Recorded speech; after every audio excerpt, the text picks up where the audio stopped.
Before we get started with tonight's video, I gotta thank last episode's Super Chatters, Rob Christensen and the Cosmic Broadcast. Head on over to Rob's channel for some amazing movie reviews as well as some movie analyzations with him and Jim, with their Jim and Rob Overanalyze Movies segment. You'll get some great discussions as well as some awesome facts about movies, so head on over there and check them out.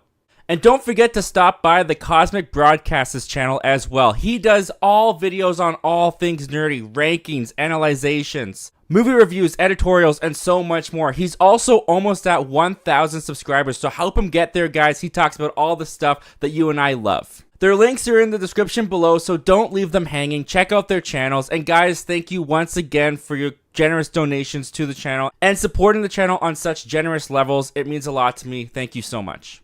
Tonight on Zach Milne Talks Live, Transformers Rise of the Beast just came out. We're going to rank all 7 of the live-action Transformers from the worst to the best. As if going after Mufasa twice wasn't enough, now the Disney overlords are coming for Bambi's mama once again, as we are getting a Bambi live-action remake that's in the works. James Gunn has given us some new information about his DCU, one very interesting fact that involves Blue Beetle. And Disney has just delayed a bunch of movies from various franchises, including Avatar, all the way to 2031. I'm gonna be 32 years old by the time Avatar 5 comes out. We're talking about all that and so much more. It's Zach Milne Talks Live. Let's get started. I'm glad you guys are here.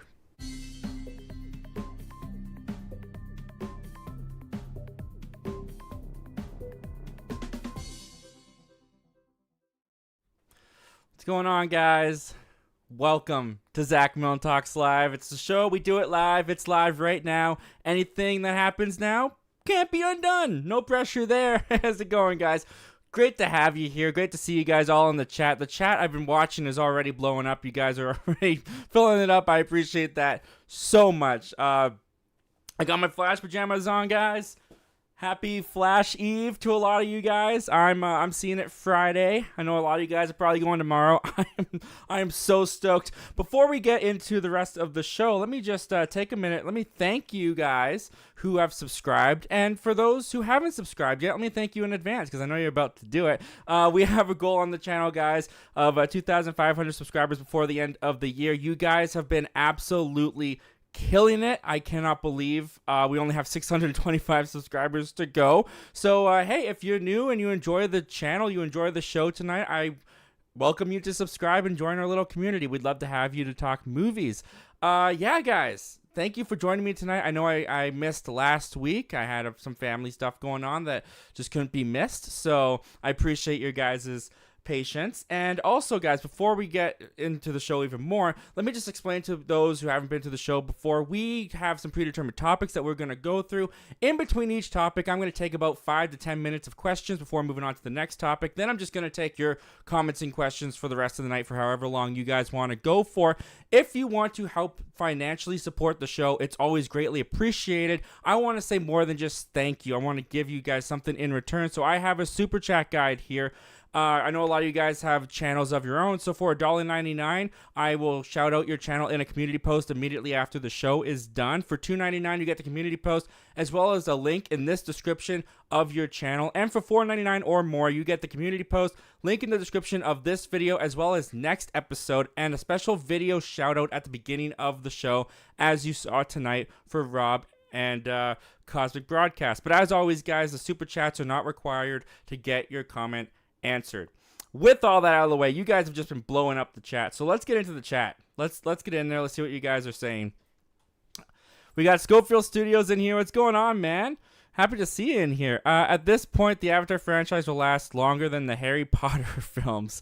I mean, they won't have as many Harry Potter films. We're going to talk about the delays of Avatar for sure a little bit later into the show. But yeah, I mean, Harry Potter has how many? 8? I think it has 8. So Avatar is only going to have 5, but who knows? James Cameron might add some more in there. We'll find out. Schofield Studios, the Harry Potter franchise lasted from 2001 to 2010-ish, and this franchise will go from 2008 to 2031. That's longer than the first 6 phases of the MCU. Yeah, not as many movies are going to be in that timeline, but they're definitely going to have more movies. You're right there, man. '80s kid from the '90s. Hello, well, hello, '80s kid from the '90s. Thanks for joining tonight, man. Thank you for being here tonight. We got '80s kids from the '90s. I'm excited for the Flash and Blue Beetle. I'm really excited for the Transformers animated movie coming out next year on the 40th anniversary. That is the one with Chris Pratt. Chris Hemsworth and Scarlett Johansson, I think, is also going to be voicing some Transformers in that too, right? They announced that at CinemaCon. That's awesome. What is this? Why do I have this on? I don't want that. What is this? Why is this popping up? How do I get rid of this? Don't want to do any of these things. Don't want to do that. Don't want to do that. I don't know why that's popping up. That's really weird. Well, let me scroll. Thank you. Stupid thing. Technology. You gotta love it. '80s kids from the '90s. Mutant Mayhem looks totally rad too. You know what? Mutant Mayhem, I've been a little bit iffy on, especially when the first couple teasers and trailers were coming out. That new trailer that they dropped, what was it, like a couple weeks ago? Last week? I dug it. I liked it. I actually liked it quite a bit. I was surprised how much I liked it. So I'm getting more excited for that movie by the day. '80s kid from the '90s. Paramount is doing great with their animated movies. Yeah. And you know who also has been impressing me a lot lately, especially with like Across the Spider-Verse, is Sony. Sony's been killing the game. Sony's been doing amazing. But yeah, Paramount's been doing a fantastic job as well with their movies, not just their animated ones. We got In Like Flins. Well, welcome, In Like Flins. Thanks for being here tonight, man. Thanks for joining us. I can't wait to talk movies that will come out after I'm probably dead. Wow. Yeah, man. It's crazy. It's a lot of pushes. But we'll talk all about it, man. We'll get to it. We got the View with Drew in here. What's going on, View with Drew? Thanks for being here tonight. Hey, everyone. What's up? Well, what's up with you, View with Drew? I hope you're doing all right tonight, man. I'm just going to call you Drew. Can I just call you Drew? I'm going to call you Drew. We got Aaron Austin in here. Hi. He's saying hi to the View with Drew. I'm just going to take that as you're saying hi to me too, man. What's going on, Austin? Good to see you here, buddy. I mean, you've been killing it over on your channel recently, dude. I've been checking in on you, seeing the numbers growing. Great job, dude. You're doing a fantastic job. We got Nathan's Random Movies in here. What's going on, Nathan? Thanks for joining us tonight, buddy. Hey, peoples. Well, hello to you too, Nathan. Thanks for joining. Lance Jackson's in here. What's going on, Lance? Thanks for being here tonight, buddy. The first time I started watching Friends was when I was little. I used to watch this channel called Nick at Night. Yeah, Nick at Night. I didn't get Nick at Night in Canada till I was older, maybe middle school, high school era. I started watching Friends. My goodness, I don't even remember when I started. I started watching Friends when I was about in the summer between 5th and 6th grade. And I think I watched an episode or two with my mom at the time, but I fell in love with it for some reason. I can't fully remember the reason. I just remember buying season 3 on DVD from Walmart. I started with season 3. I don't know why. I just liked the green cover on the DVD case. So I started watching season 3, and then I watched. I gradually collected all the seasons on DVD and I watched them all, and I spent like my entire summer in my room. I know it sounds kind of sad, just bear with me. I spent my entire summer in my room binge watching Friends, and some of the best times of my life, and I'm not ashamed to say that, man. I love that show. Luke Bonto, what's going on, my buddy? What's going on, Luke? Zach, my brother, what's going on? Hope you've been okay over the past couple weeks. I've been doing well, man. I've been doing okay. Some things, life hits you. I got a little sick for about a week and a half, a little while ago. But I'm doing well. Man. Thanks for asking. I hope you're doing well as well, dude. That's enough wells, isn't it? I've said well quite a few times now. Luke Ponto goes on to say, watched anything good as of lately? You know what? I've actually been pretty decent with getting around to watching some stuff. I watched some more Breaking Bad. I know that's going to make you happy, dude. I've watched a couple more Breaking Bads. I'm on season 2, episode 7 at the moment. So I've watched that. I've watched Air Force One. I watched that for the first time last night because I was in the mood for some Harrison Ford and Get Off My Plane. I've heard that so many times I wanted to see the context.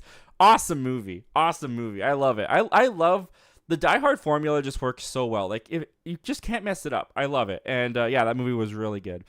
Really, really good time. Lance Jackson, Zach, one movie based on a cartoon I never got into was The Last Airbender. That was horrible. Ooh, you're gonna get some heat for that comment, man. I can't comment on if it was horrible or not. I think I've seen The Last Airbender maybe 1 or 2 episodes when I was like younger when it was on Nickelodeon, but I never got into it. It was never a show that I watched. So I don't have any thoughts on The Last Airbender. It is a show that I've heard a lot of people talk about that I do feel like I should check out fairly soon here. I know there's a new live action series. There isn't a movie coming to Netflix, so I should watch some stuff before that. Nathan Drana movies. I'm probably going to see The Flash tomorrow. Dude, I'm so happy for you. I'm so happy for you. A little jealous, but that's my own thing. I can't see it till Friday. That's not your fault. I hope you have a great time, man. I hope you have a great time watching that. We got Adrian Diaz in here. What's going on, Adrian? Thanks for joining us tonight, man. Hey, Zach, good to see you again. Well, good to see you too, Adrian. It's been a little minute. Hope you've been doing all right. Lou Ponto, I'm seeing Elemental tomorrow, and I do plan to see The Flash on Sunday with my dad. You're going Elemental first. Wow, okay. Okay, I respect it. I don't know if I'm going to make it out to Elemental. I'm being totally honest with you. I don't know. The Flash is 2.5 hours long. I don't know if I want to double feature it on Friday. My Saturday's pretty packed, and then Sunday is pretty packed too. I don't know. I don't know if I'm going to make it to Elemental. Elemental, let's just say Elemental is not my priority. If I get around to it, I get around to it. But I'm so stoked for The Flash. Adrian Diaz says, I honestly don't need any more Avatar movies. You know, everybody says that. And then the next one comes out and makes $2 billion. So we'll see. But I mean, they're pushing it. They're pushing our patience. So we'll see if anyone cares by the time one of them comes out. Colin Fabry is in here. Yo back, Colin. Thanks for being here tonight, man. Thanks for joining. I know this guy in life, so it's an honor to have you here, man. Thank you so much. The Cosmic Broadcast. Thanks again for the shout out, Zach. Well, first of all, Cosmic Broadcast, thank you so much for being here tonight. Thank you for joining us. And also, thank you for the generous donation. You're helping out the channel. I appreciate it so much. It's the least I can do. And guys, like I said in the intro at the beginning of the video, he is almost at 1,000 subscribers. I believe last time I checked, you were at 973. So go over to his channel. Link is in the description below. Help him out. Get him to that 1K, guys. He deserves it. He makes some awesome content over there. Optimistic Forever. What's going on, Frank? Thanks for being here tonight, man. It's been a long time. It's been long since last time I was in the chat. Sup, Zach? Sup, y'all? Well, it hasn't been too long. I just took a week off. It wasn't that long. And I think you were in the chat before that. So it's all good, man. It's good to have you in here, man. I'm happy to see you. We got Lou Ponto. I recently rewatched Renfield, and it's still awesome. So freaking funny. Renfield is not my favorite movie of the year, but it's the one I've watched the most so far. I went and saw that twice in theaters. I don't do very many repeat theater viewings. I mean, first of all, it's the time, and I want to see all the new stuff. So as soon as the new one of like Across the Spider-Verse, was waiting for it, saw it, it was awesome. Moved on. Then I went and saw Transformers. Now I've moved on from that. Going to go see The Flash. So I don't do very many repeat viewings, but the Renfield was a movie. I had some buddies from high school come into town, and I knew that they would love it. So I had to see it again with them. So I went and saw Renfield twice. I love that movie. Flaws and all. I really enjoy it. The Geek Ledger. Speaking of DC, CW's Superman and Lois got renewed yesterday for the 4th and final season with 10 episodes. And CW also announced that they let go of 7 cast members and promoted their Lex Luthor to regular status. Interesting. I have not watched Superman and Lois. I have been told by many people that I should watch Superman and Lois, which I plan to get around to one time. I don't know when. But the fact that they only have 4 seasons now, that's very digestible. I can do 4 seasons. I'm very curious. I want to check it out. So I'm glad that they get a chance to finish their show. I'll say that. It sucks when shows get canceled, so I'm glad to see that they get to finish theirs.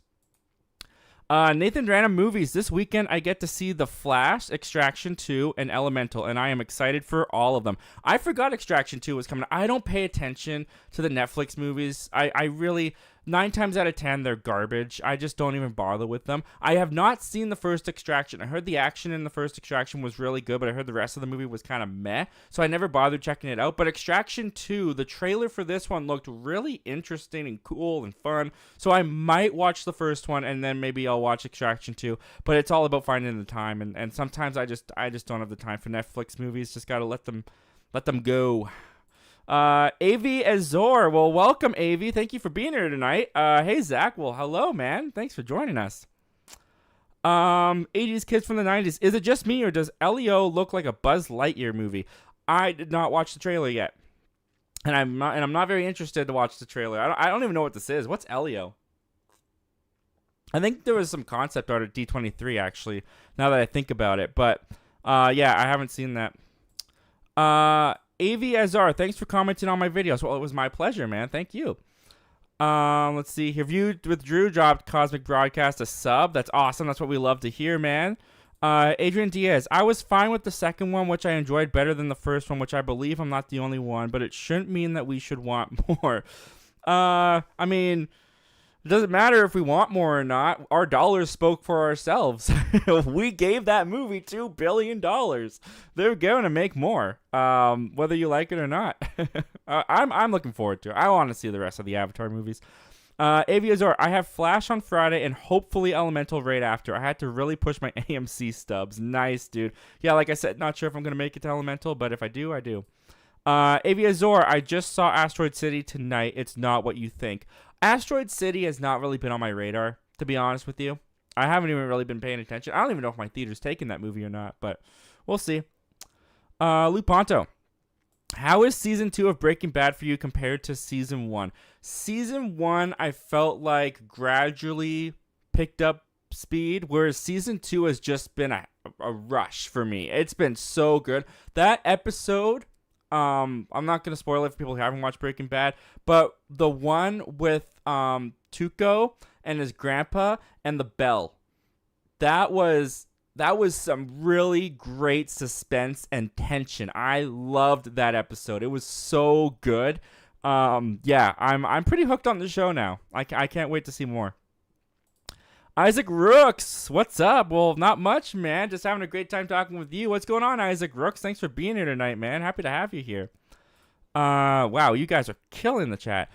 Aviazor, most of what I've been watching as of late has been at Tribeca Film Festival. Tribeca, I'm not sure what that is. Is that like a film festival in your town? I've never heard of it. Luponto, there's nothing really coming out next week, so maybe you could catch Elemental by then. Is that true? Nothing comes out next week? Doesn't Indiana Jones come out next week? No. Is Indiana Jones... What does my calendar say? That's May. I haven't switched my calendar over yet. Okay, I guess nothing. I thought Indiana Jones did. Maybe that's the end of the month, isn't it? Maybe I'm getting that confused. Okay, maybe I'll catch Elemental next weekend. Maybe that's the plan. 80s kids from the 90s. I'm hoping Pixar can fix their Buzz Lightyear problem. If they make Lightyear 2, it should focus 98% on Buzz and Berserk, not only Buzz, the real deal, and Pizza Planet Aliens. They're not gonna make Buzz Lightyear 2. I don't think so. First of all, Disney is laying off 7,000, I think it is. Yeah, I think it's 7,000 employees across all divisions, and the person who directed Lightyear is one of the people that they fired. They didn't fire them because of Lightyear, but the director of Lightyear is gone, so they won't be back for Lightyear 2. And Lightyear didn't do well. I mean, I think it made 200 million worldwide, but it did not break even. It lost them money. They will not be doing a Lightyear 2. And I'm okay with that. I thought Lightyear was fine, but I wasn't too into it. Michael 101591. Hey, Zach, what's up? What's going on, Michael 101591? Happy to have you here. Thank you for joining us. Nathan's Random Movies. The movie I have seen the most this year is Air. It is just very naturally entertaining. I'm going to get around to watching it. It's on my Amazon Prime. I can watch it anytime I want. I'm probably going to get around to watching that. Maybe I'll try to find time this weekend to watch it. Maybe I'll get up extra early, or maybe I'll stay up extra late just to watch Air. Michael 101591. Seeing The Flash tomorrow night. So looking forward to it. Nice, dude. Yeah, I'm going Friday. And I cannot wait. 80s kid from the 90s. I trust Iger will make a good decision. Lightyear was okay. Yeah, like I said, I really don't think they're doing anything more with Lightyear. That's why I think they're doing Toy Story 5. I think Lightyear is one of a big reason why Iger was like, okay, we're going back to Toy Story. Give me a Toy Story 5 ASAP. Noah Kaser, what's going on, Noah? Thanks for joining us tonight, man. Hey, Zach, I just started to try and edit my videos a little bit. Wasn't sure if you saw one of my newest reviews. I think I did, but I'll definitely check out your channel again and go to your newest video, dude. It's awesome that you're going to try and start editing your videos a little bit more. That's the thing with YouTube is you really want to look at every aspect and just try to make everything better. Like, editing for me was such a hassle when I first started. I'm decent now. I wouldn't call myself a good editor, but I can definitely get the clips in there a little bit faster. I know what to look for. I know and my videos are structured in a way where it's kind of, I've gotten into a routine with my editing. So it gets easier, it gets better. You just got to try different and new things. So the fact that you're stepping out and doing that, man, is awesome. Good for you. Michael 101591, Superman and Lois is different from the other Arrowverse shows. I heard that it wasn't even part of the Arrowverse. Like, it has the same actor who was in Supergirl, but it's not actually an Arrowverse show. That's what I heard anyways, which is interesting. AV Azor, Nathan, Air was good, but did you see Blackberry? Blackberry didn't even come to my theater, but I heard about it and I do want to see it.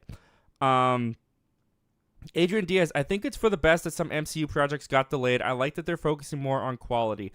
Well, I think some of it has to do with that, but there's other things I think has to do with it too. So we'll talk about all that very soon. You guys have been absolutely insane with the chat. I'm so grateful. Thank you so much. We are going to get back to the chat very soon, but we got to jump into topic number 1, guys. We got a lot to cover tonight, so we're going to jump in to topic number 1.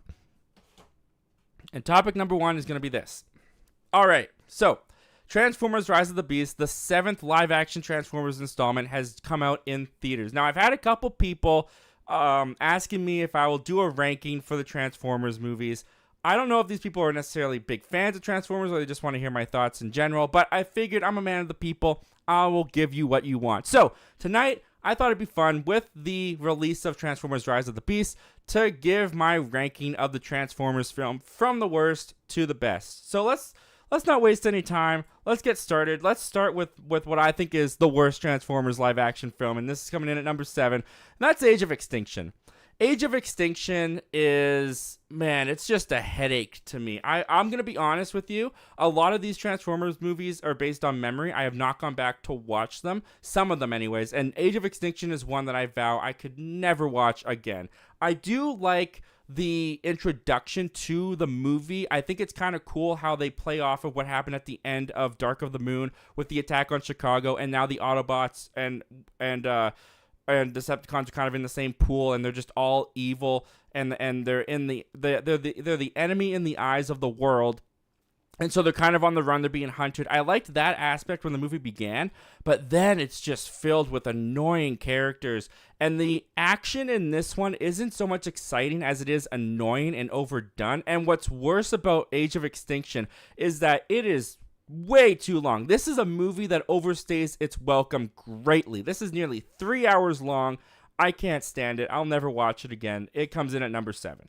Not far behind it at number 6, though, is Transformers The Last Night.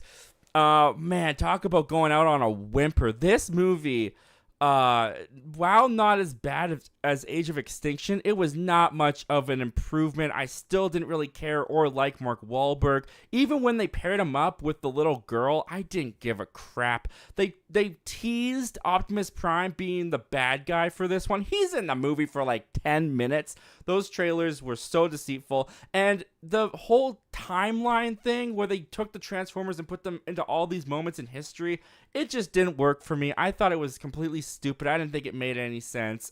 This is the Transformers movie that lost them money. It took 5 installments for people to say, we are enough of this. And The Last Night suffered the most, and I do not like it, so I'm okay with that. Coming in at number 5, Transformers Revenge of the Fallen. I will be honest about Revenge of the Fallen. It is a movie that I kind of give pity to, and I kind of give a little bit of grace because it was written during the writer's strike of 07 and 08. So the writing in this, the story, everything, it's not very good, and you can definitely see how the writer's strike affected it. However, there are some things in Revenge of the Fallen that I do like. Maybe in a so bad it's good kind of way. Shia LaBeouf's performance I find very entertaining in this movie. I don't know what he's doing when he's twitching his eye and he's seeing all the symbols. I think it's ironically very hilarious. There's just something about Revenge of the Fallen. I do think the action's kind of cool. The third act is a abomination when they're in Egypt, and somehow Shia LaBeouf goes to Transformers Heaven. There's a lot in this movie that does not make any sense, but there's also some humor in this movie that I'm not going to lie, does hit for me. There are some times where I do laugh out loud in this movie. So while I don't necessarily like this movie very much, I also don't hate it. So it comes in at number 5. Coming in at number 4, I got Transformers Rise of the Beast. Now, I know that this hit for a lot of people. For me, it didn't really hit that strongly. I heard a lot of people say that they found this movie to be like a live-action Saturday morning cartoon. That's kind of where my problem came into, because it did feel like I stepped into an episode of a show that I was not caught up in. The Transformers, they were kind of cool. I like how they had more personalities this time around. The action was a lot of fun, but the rest of the characters I didn't really connect with. I thought the story was kind of bland. The globe-trotting adventure part of it was not very exciting or thrilling or fun for me. So while not a bad movie, I had some enjoyment with it. It comes in at number 4. Not the hugest fan of it.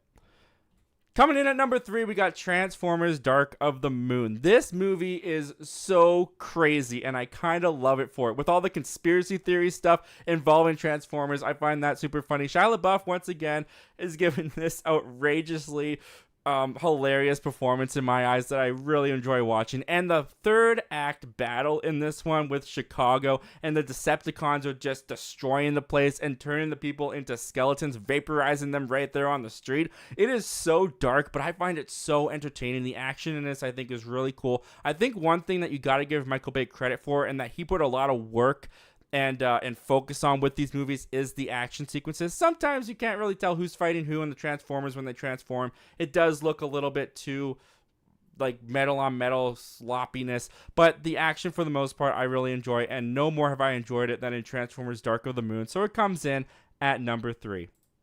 And coming in at number 2 is the first Transformers movie. Look, this has a lot to do with nostalgia as well. My dad took me to see this back in 2007 when I was just 8 years old. When those Transformers first transformed on the screen, my mind was blown away. It was kind of like how I usually describe it as, this is how I imagine people felt when they saw Jurassic Park for the first time. I was completely in awe and wonderment of how they were able to do this in this movie. I think the Bumblebee and Shia LaBeouf relationship in this movie is actually pretty endearing. It's the best it's probably been in the entire movie. Megan Fox and Shia LaBeouf, they're not the greatest romantic relationship, but I do think they're the best in this one. The story, while still outlandish, is a little bit toned down for what Michael Bay would later go on to do. I do think there's a lot of fun moments. The third act battle in the city is a lot of fun, with Shia LaBeouf running with the cube and all the Autobots trying to protect him and the Decepticons fighting it. I as a kid, that was the action scene of my life, and even to this day I still find a lot of enjoyment in it. So coming in at number 2 is the first Transformers film, which leaves number 1 being Travis Knight's Bumblebee. This is the Transformers movie that finally brought heart into this movie. This movie is so endearing. The relationship between Bumblebee and Haley Steinfeld's Charlie is so sweet. There's some weird stuff within the story, like the whole diving arc with Haley Steinfeld's character. Kind of ridiculous, a little bit stupid. I really do like, though, how scaled down this one is. They took it to the most basic story you could take it to. There's a lot of E.T. similarities in this movie with Bumblebee, but they picked an endearing character. They paired it up with an endearing relationship, scaled it down. It's a really fun watch for me. So for that reason, I have Bumblebee coming in at number 1. But I know that this is going to be a controversial list, so I want to hear what you guys have to say. What do you guys think of the Transformers film, and how would you rank them from worst to best? Comment down below, let me know all your thoughts and opinions, guys. And without further ado, let's take a look at what you guys are saying about this. All right, we'll go back. We'll take about 5 to 10 minutes of questions, and then we'll move on to topic number 2. So, where did we leave off? Right here. Luke Irvin. Hey, Zach. Well, hello, Luke. Thank you for joining us tonight, man. Happy to see you in here. It's Avi Izor. Avi Izor. Okay, I apologize about that, man. Thank you for correcting me. Avi Izor. Well, thank you for being here, Avi Izor. I will try to keep that in my memory, man. Let's see here. Oh my goodness, I just saw that. We're gonna get to that. I'm gonna get to it now because it's too far down before we get to it. Isaac Rooks, dude, you just super chatted $20 American $20. I think that's, or maybe it's Australian. I don't know. It has an A in front of it. I don't care where it's from, dude. I'm very thankful for that. That is crazy. Thank you so much for supporting the channel on that level, dude. Yeah, you're gonna get everything on the super chat guide, dude. Thank you so much for that. Whoa, there's a lot of comments here. Okay, let's get through it. Let's do it. Thank you so much, Isaac. The Geek Ledger. Yeah, it was originally conceived as an Arrowverse show, but the Superman and Lois showrunner decided to make it an Elseworld story. It sounds like it worked out for the best. I'm looking forward to checking it out myself. The Geek Ledger. He retconned the show onto its own Earth, separate from the Arrowverse. Okay, is that after they did Crisis on Infinite Earths? Because I saw that crossover, and they kind of did destroy a bunch of worlds, and then I think by the end, all the worlds were into one. So, is that a follow-up? Let me know.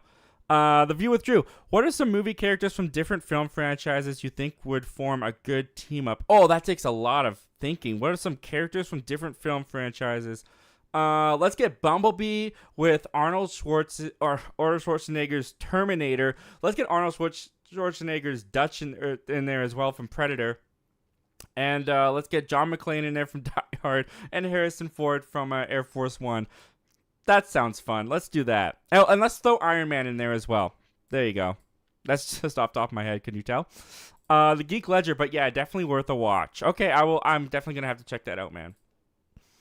Luponto, I think you're referring to the second episode of season 2, Grilled. I think it was Grilled. That sounds right, man. Thank you so much for letting me know that. I think you're right on that. The Geek Ledger, probably going to see The Flash this weekend. My dad wants to go for Father's Day. It's Father's Day this weekend. Thank you for reminding me about that. I gotta remember that. Sunday, right? Sunday is Father's Day. Okay, Dad, if you're watching this, I remembered. I totally remembered. Luke Ponto. Indiana Jones is out on the 30th. Okay, the 30th. That's what I thought. Movies and Trains is in here. What's going on, Movies and Trains? Thanks for joining us tonight, man. What's up, Zach? Pretty good, man. How are you doing? What we got Noah Kaser. I got a screener for Extraction 2, and my review will be coming out tomorrow. I'll say this: the action is good. That's all I'll say. I don't want to spoil my review. Awesome, dude. That's really cool that you got a screener for that. I'm looking forward to seeing the rest of your review. We got Luke Irvin. No Hard Feelings in Past Lives is next week. Oh, okay. You know what? I was interested in No Hard Feelings. That's the Jennifer Lawrence raunchy comedy, right? Depending on how raunchy it is, I was kind of interested in checking that out. Avi Azor. Sorry, man, if I got that wrong again. I'm really trying. Avi Azor. Tribeca Film Festival is a big film festival in New York City. Oh, that's super cool. You must be in New York. That's super cool, man. That's one of those places that, like, I live in, like, a semi-city in Canada. And so it's like, I can't believe people just live in New York and live in Los Angeles and go to Disneyland every day, or they just go to Central Park every day. Like, that's like a dream vacation thing for me, and you guys are just doing that every day. It's always so cool. I'm not jealous at all. Nathan's Random Movies. Lightyear has become more forgettable as time passes. Yeah, Lightyear wasn't a very memorable movie. I thought the first act was really good and intriguing, but then the rest of the movie just kind of became generic and forgettable. But I really did like the way it started. Luponto says you're going to love Air. That's what I've heard, and that's what I'm hoping. Avi Azor. Nimona is getting a theatrical release in New York City before Netflix, so I'm definitely going to that. Nice. I don't know what Nimona is. I've never heard of that. Is that an upcoming movie? Luponto. By the way, Zach, I just want to say thanks for your comments on my videos. You are seriously such an awesome friend. Well, dude, right back at you. You are always in the chat for these shows. Since I did my very first one, you've always been in here. I cannot tell you how much I appreciate that. That is so cool. And I'm very grateful for that. So thank you so much for that, man. And yeah, thank you for all your support on my videos. 80s kid from the 90s. At least I have Buzz Lightyear of Star Command on DVD. That was a great movie and show. Why isn't that on Disney Plus? That's a good question. Why isn't that on Disney Plus? I wonder if that's a licensing thing. But Disney must have done that, right? If it's not on yet, maybe it's coming. I don't know. But I remember watching that as a kid very vaguely. I remember the animation, but I don't remember anything else about it. Nathan's Random Movies. I have not seen Blackberry. Yeah, me either. But I'm looking forward to it. I also want to see Flaming Hot. That's the like Hot Cheetos biopic or whatever it is on Disney Plus. I gotta watch that sometime too.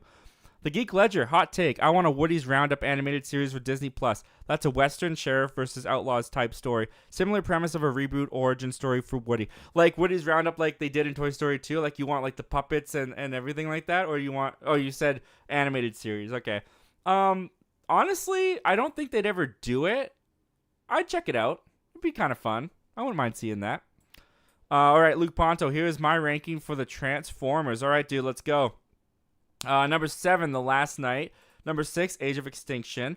Number 5, Revenge of the Fallen. Number 4, Dark of the Moon. Number 3, Rise of the Beast. Number 2, Bumblebee. And number 1, Transformers. Nice, dude. That's a good, solid list. I can't argue with any of that because Bumblebee and Transformers, those are my top 2 as well, man. So I'm not going to knock you for that at all. Evia Zor, I haven't seen any of them. You haven't seen any of the Transformers. Okay. Well, I mean, I only really recommend the first and Bumblebee, to be honest with you, if you want to check them out. And then you can try and go on from there if you want. Nathan's Random Movies. I released a video of my ranking of the Transformers movies this morning. Nice, dude. I'm going to have to check that out. What do we got here? We got Movies and Trains. Number 7 for me is easily The Last Night. Terrible movie. Yeah, terrible movie, but shorter than Age of Extinction. So I put it above Age of Extinction personally. Nathan's Random Movies. And last for me is The Last Night. It has roughly... Oh my goodness, 1 billion, 100 trillion plot lines, and the aspect ratio. Dude, the aspect ratio did keep changing. It would go widescreen and then full screen. Oh man, that was annoying. I totally remember that. Oh, you unlocked a traumatic memory for me. Avia Zor, it's 165 minutes, which to be honest seems to be a recent trend now. I'm guessing that's Namino. I'm not quite sure what we're referring to. Sorry, man. Luke Irvin, I don't even remember what happens in The Last Night. Yeah, man, like I said, a lot of that was based off first watching. I remember a bunch of stuff about the timeline, the history. Optimus Prime was bad for like 10 minutes of the film. They were trying to bring Unicron. If I remember correctly, Optimus Prime was trying to bring Unicron out of the Earth. If I remember correctly, which was kind of stupid. A lot of it was just stupid. Movies and Trains. Number 6 for me is Age of Extinction. All right. I'm not going to argue with that. 80s kid from the 90s. I'm only acknowledging 3 Transformers movies. My favorite are Transformers 86, Bumblebee, and Rise of the Beast. I grew up with Generation 1, Armada, Animated, and Prime. Nice. I didn't really grow up with any of the animated Transformers stuff. I think after the 07 movie, I got a Bumblebee action figure after the movie, and that was the only Transformer toy I ever really had. My brother's really into the animated stuff though, and he showed me the Transformers 1986 movie. As someone who didn't watch the animated show, it did nothing for me. I wasn't really into it. I was kind of confused, to be honest, more than I did enjoy it. But I know that it's a cult favorite among the Transformers fans, so that's awesome. Nathan's Random Movies. 6 for me is Age of Extinction. It was just action sequences after action sequences, and it did not know how to tell a story, and it went for way too long. Dude, yes, facts. You're spitting facts. And the whole, Mark Wahlberg's daughter dating the older guy, and they had the Romeo and Juliet law thing in there. That was just stupid. And in the scene, this is everyone talks about this, but the scene where Mark Wahlberg catches a Bud Light from the air during all the chaos going on in the city after the big action scene, and he breaks it on the car door and drinks it. Oh my goodness, the most blatant advertisement in movie history. It was so stupid. The View with Drew. Question for you and everyone in the chat. Would it be funny if in Age of Extinction, Optimus Prime and Bumblebee and Mark Wahlberg danced to Good Vibrations? You know what? That would have made it that would have taken it from number 7 to number 6. If they had just done that, they could have saved themselves a spot on my list. Movies and Trains. Number 5 for me is Revenge of the Fallen. All right. Luke Ponto says Revenge of the Fallen has a good soundtrack though. I don't really remember soundtracks. Music and soundtracks in movies, I hear it during the movie, but it almost is in the back of my brain. It's not what I'm focusing on in a scene very often. So I don't really remember soundtracks and scores when I come out of a movie. The Geek Ledger says number 1 is Bumblebee. Number 2 is the first or Transformers Rise of the Beast. I refuse to acknowledge the Michael Bay Transformers movies because they're all trash. You know what? Fair enough, man. Fair enough. Bumblebee is my number 1 too. Can't argue with that. Nathan's Random Movies. 5 for me is Revenge of the Fallen. They filmed without a script. It makes itself up as it goes along, and it's only better than the Wahlberg films because Sam is charming. Yep, I agree. It's got a lot of issues, but I do take some grace with it because of the writer's strike. Movies and Trans Studios. It's actually kind of interesting that you started a ranking for these movies because I'm watching the Beast Wars shows currently. Crazy, man. You're having a full-on Transformers night. That's awesome. The View with Drew. I love the song New Divide by Linkin Park. Okay, yes, that played in the end credits of Transformers Revenge of the Fallen. That played in the end credits of Revenge of the Fallen. I used to have that on my iPod. Like when I say on my iPod, I mean the little square thing. And you had to like roll your thumb to skip the songs. That might date me so much. I don't know. Does anyone even remember those? I mean, I'm sure some of you guys do. I know I have a young chat, so I don't know if you guys even know what I'm talking about. Movies and Trains. Number 4 for me is a big jump for the rest, being Bumblebee. Bumblebee is your number 4. Interesting. I mean, I guess it is an acquired taste at smaller scale, and it's not as action-packed as the rest. Schofield Studios. Hey, I'm having trouble choosing a thumbnail for my new video. I made a community post asking which one of the 5 is best, but I'm still unsure. Would anyone mind going to the community post and voting? Well, there you go. Guys, if you want to go help and pick out a thumbnail, go on over there. I'll vote myself once the show is over, man. Movies and Trains. Number 3 for me is the OG Transformers. Nice. Top 3. Nathan's random movies. 4 for me is Rise of the Beast. While it's way better than the bottom 3, it does not have the great action of Michael Bay or the great character moments of Bumblebee. I agree, it does not have the great character moments of Bumblebee. One of the things I was kind of disappointed of the most was Mirage and Noah. Didn't really feel their relationship. Like Shia LaBeouf and Bumblebee, Sam and Bumblebee, and Charlie and Bumblebee, I thought were way better duos than Noah and Mirage. That kind of disappointed me. But the action was pretty good in Rise of the Beast. I'm not going to lie. I liked the action a lot in that movie. The View with Drew. I think Transformers Dark of the Moon is underrated. I don't know if I'd say it's underrated. It's kind of a guilty pleasure, but I do find enjoyment with it. So there you go. Nathan's random movies. 3 is Dark of the Moon, which has the best Transformers action in Chicago we have seen. Yeah, man, that sequence is insane. Movies and Trains goes on to say number 2 for me is Rise of the Beasts. Nice. Schofield Studios, for me, Bumblebee is easily number 1. Awesome, dude. And Movies and Trains says number 1 for me is Dark of the Moon. All right, dude. That's awesome. I'm not going to... Hey, the action is super cool, so I'm not going to have any arguments there. Nathan's Random Movies. Runner-up is the original, where it was the franchise in its early stages and has less immature humor, and it uses Sam as a POV character. Yeah, I enjoyed the first one. I think the first one is good. I wouldn't say it's great, but I actually think it's good. The View with Drew. Bumblebee is definitely the best Transformers movie. Yep, I agree. And A.V. Azor says, I missed Bumblebee. Oh, bummer, man. Sorry to hear that. All right, with that, guys, we're going to go on. We're going to move on to topic number 2. And then we'll get right back to what we're talking about. All right. So, topic number 2, guys, is this. The Disney live-action remakes. They're not going away. They're not going away anytime soon. I'm starting to accept that. They've been very hit and miss with me. Most recently, Little Mermaid was a little bit of a miss with me, to a lot of people's disappointment. But as long as we keep paying to see these movies, they're going to keep making them. And they've proven their point once again, because we are getting, believe it or not, a Bambi, of all of them, a Bambi live-action remake. That's right, guys. They came back for Mufasa. They're coming back for Bambi's mama. They are killing that deer once again. Here's what the folks over at Deadline had to say about this. After winning the Best Adapted Screenplay Oscar for Women Talking, Sarah Polley is on to the most epic undertaking of her filmmaking career thus far, as Deadline understands that the filmmaker is in talks to helm a live-action take on Bambi in very early development at Disney.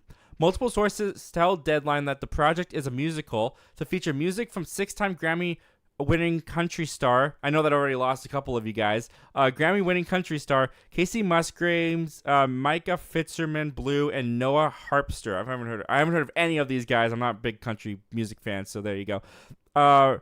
They wrote the most recent draft of the script, and Chris and Paul Wentz, the depth of field, will produce. And that comes to us from Deadline. So, Bambi. Bambi is coming once again to the big screen. Music. I don't remember. Was the original Bambi a musical? Here's the thing about Bambi being made live action. Like, I have my gripes. I have my hang-ups with the Disney live action remakes. I think they just copy and paste and do the same thing. I think really the only enjoyment there is in a Disney live action remake is to point at the screen and go, I remember that when it was animated and now it's live action. I remember that scene from the original movie, but now it's live action. I don't feel like they do that much to add anything new to the stuff, mostly. Where there is an exception with that is with Jungle Book. Jungle Book, to this date, is one of my favorite Disney live-action remakes because the original Jungle Book, I'm just going to say it, kind of boring. Not the biggest fan of it. I understand it's an animation classic for a lot of reasons, but a lot of it's just kind of going through the jungle, meeting different animals. It's not the most fascinating movie to watch, especially as an adult. But I thought the Jungle Book movie that they did, the live-action one, translated that in a new and fresh way for the big screen with the animation and the technology that they had available. I kind of feel the same initially about this Bambi live action remake. Now, the original Bambi film, I kind of feel the same way about Jungle Book. I think it's boring. The last time I watched Bambi, I think, was 2020. Yeah, it was during the pandemic. When the pandemic first hit and I was locked at home, I watched Bambi. And I was bored out of my skull. Yes, the animation is gorgeous, but the story, not really there. It's kind of the same as Jungle Book. A lot of long transitional sequence shots of the nature of animals and the scenery. And yeah, it's gorgeous animation to look at, hand drawn. But it's not the most entertaining movie to me. So if they were to take Bambi and translate it into a live action version like they did with the Jungle Book, I could actually see some improvements that they could do to Bambi. They could tell a brand new story with Bambi. The animation, the technology we've seen from The Lion King has definitely advanced to a point that you could make this look like a nature documentary. It could be so engaging if they did it right. Because if we're going to get these emotionless animals like we did in Lion King once again with Bambi, and if they do the exact same kind of structure as Bambi in the animated one, and it's just going to be boring. It's going to be like watching one of their nature documentaries like Bears or whatever the heck they put out from Disney, then I don't want it. I don't want it. But the fact that they say they're going to make this a musical, it's going to be country music inspired, kind of tells me they're going away and making this their own, which does not excite me, but gets me a little bit more curious than I would initially be with a Bambi live action remake. But that's all my thoughts on this, guys. What do you guys think of this? Are you guys looking forward to a Bambi live action remake, or could you care less about this? Comment down below. Let me know all your thoughts and opinions about this, guys. And without further ado, let's go back and see what you guys are saying about this. All right, so Isaac Rook is where we left off. Thank you once again, dude. Very, very generous. Very generous. Nathan's random movies. In first place, the Transformers. In first place is easily Bumblebee, as it has a lot more character-based and unlike the rest of the franchise, has less immature humor and does not rely on CGI spectacle. I mean, with Bumblebee, I will admit I missed the CGI spectacle a little bit, but yes, the character-based and going to a smaller scaled story I thought was the right choice for Bumblebee, and I'm glad they did it that way. The View with Drew says, I would say Age of Extinction is the worst. Cheers, my friend. Cheers. I completely agree. You read my mind, man. Or you just saw the video earlier. I don't know. Aaron Austin. How's it going? Just got back from seeing The Blackening. I forgot about The Blackening. That trailer actually looked really first of all, thank you for joining us tonight, Austin. Thank you for being here tonight, man. But yeah, that trailer actually looked kind of funny. It was a horror comedy. Honestly, how was it, Austin? Let me know in the chat. How was it? Because I was actually when I saw that trailer, I don't remember what I was watching. I think it was Renfield maybe that I saw that trailer in front of, and I was kind of curious. I was into it. The View with Drew. Question for everyone. Would it be cool if Hugh Jackman as Wolverine and Arnold Schwarzenegger as the Terminator teamed up? Yes. The answer is yes. There's no debate there. Rob Christensen, dude, you have been too generous lately, man. This is insane. $7.50 super chat. Howdy, Zach. Just following Isaac's lead. Well, thank you so much, Rob. Your generosity is blowing me away, dude. You've been supporting the channel so much these past couple of weeks. I appreciate it so much, man. Thank you so much. Movies and Trains says Flaming Hot was a good one. Yeah, I've been hearing great things about it. I just haven't gotten around to watching it myself. I definitely want to, and I plan to. Just all a matter of when. You know what I need to do? I need to stop watching iCarly season 3, and I gotta get on Flaming Hot. Oh, I can't let that show go. It's so bad.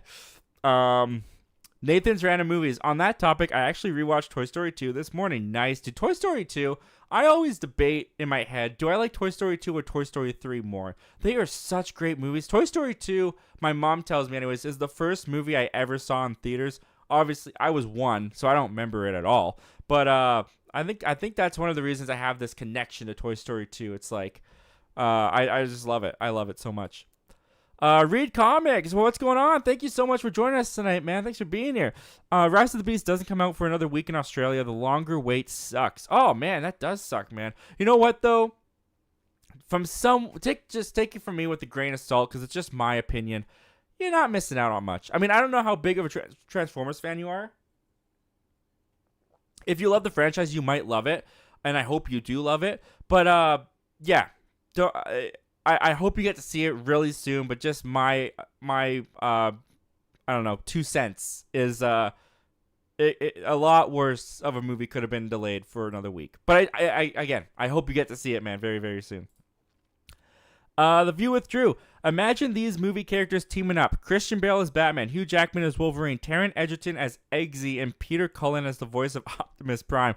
Wow, the bad guys don't stand a chance. I like that you threw Taron Egerton there as Eggsy.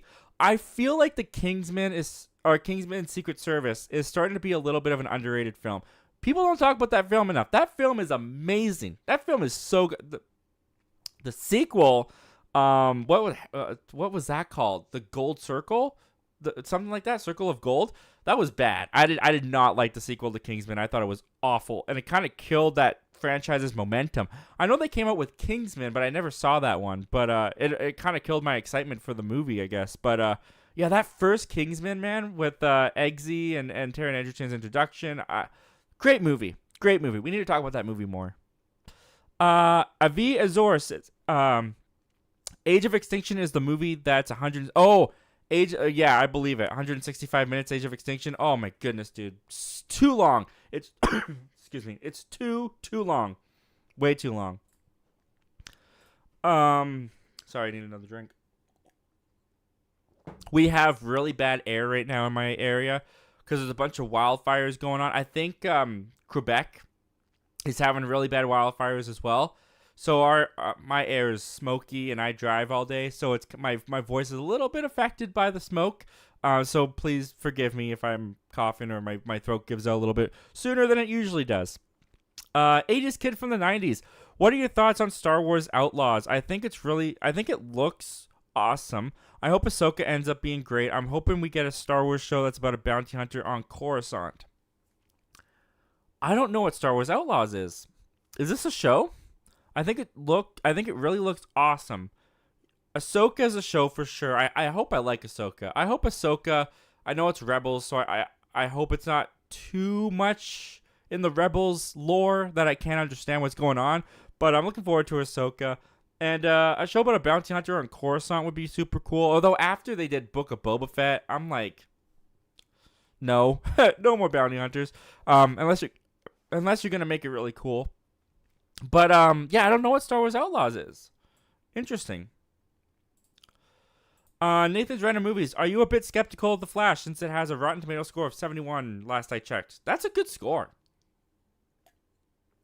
You know, that's not a bad score. I mean, you have to look at Rotten Tomatoes. Some people, and I'm guilty of this myself sometimes, Rotten Tomatoes is sometimes looked at wrong by us film fans.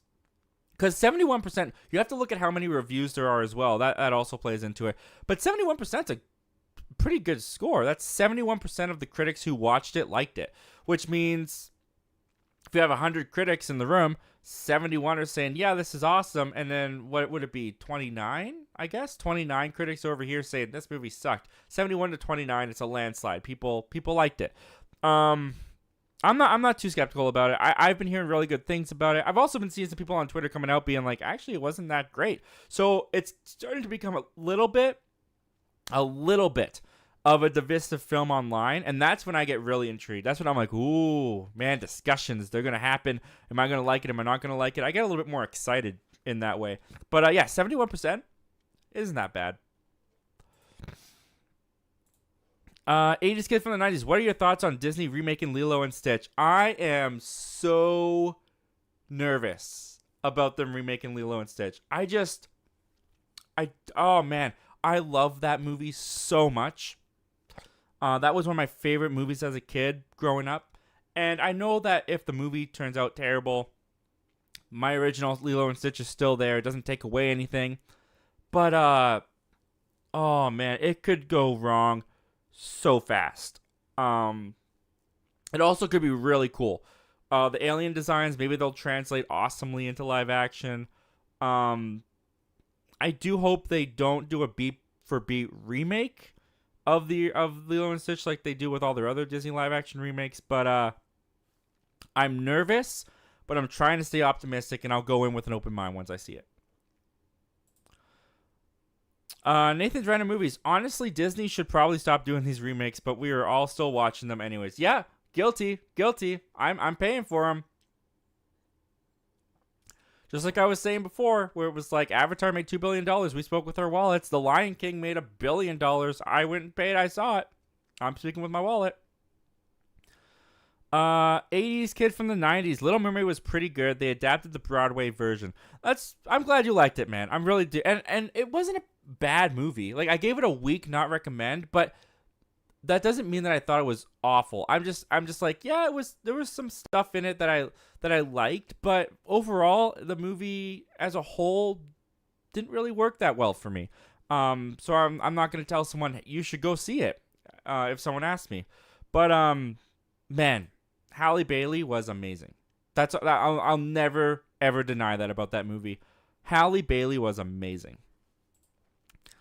80s kid from the 90s. Unfortunately, Lilo and Stitch is a lower budget because it's for Disney Plus. Yep. Hence the nervousness. Hence why I'm nervous a little bit about that. But we'll see how it goes. 80s kid from the 90s. Jungle Book 2016 is great. Man, I can't believe that's 2016. Wow, man. That's crazy. And that came out a week before Civil War. Because I remember I saw that a week before Civil War. That's crazy. Wow. Time flies. Schofield Studios. I mean, they got the director of Back to the Future and Forrest Gump to direct the live-action Pinocchio.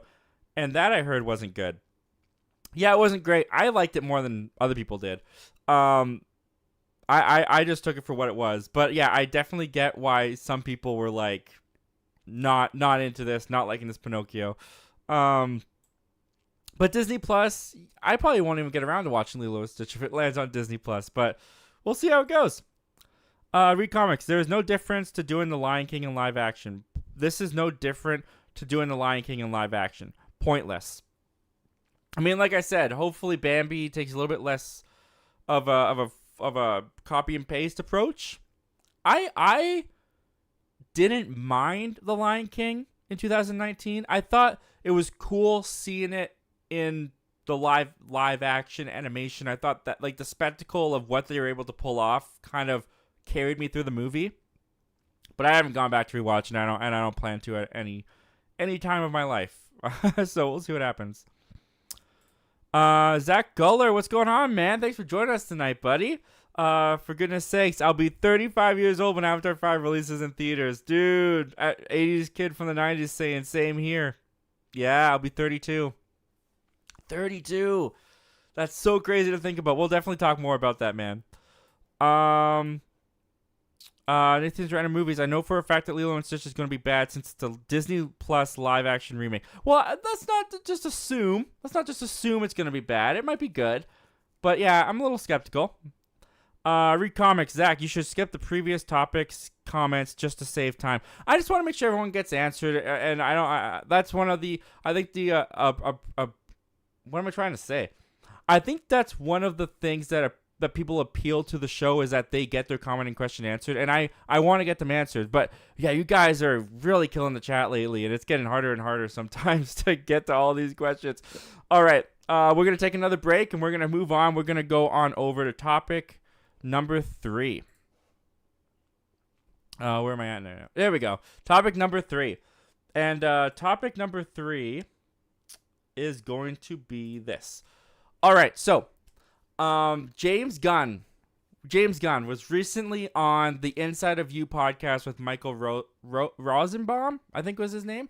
And he was just having first of all, I highly recommend this podcast, Inside of You, listening to the James Gunn conversation. It was a amazing interview. Very real, very raw. James Gunn gave a lot of tidbits about the DCU. There was a lot that he talked about comic book-wise and movie-wise and just like his career in general. I thought it was great. I loved it, and it just made me a bigger fan of James Gunn. The guy was so real. He was so honest. It was great to hear. Really, really, really good interview. But one of the things that James Gunn said during this interview about the DCU involved Blue Beetle, the upcoming Blue Beetle that's coming out in August. And usually I pull quotes, but I wanted to watch this with you guys. So I got a clip for you right here. So let's listen to James Gunn talk about Blue Beetle and the future of the DCU.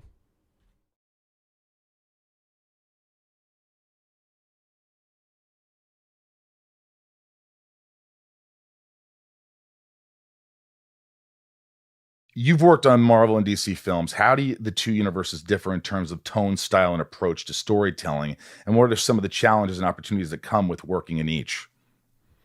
I don't think that there's any, I don't think you can, because relatively, the MCU and now the DCU in film, which really doesn't start. I mean, the first DCU character for sure is Blue Beetle, and the first full DCU movie is Superman. So I don't know if there's any innate things about tone, because I think that what both MCU and DCU need to do is to have a wider range of tones than they presently do.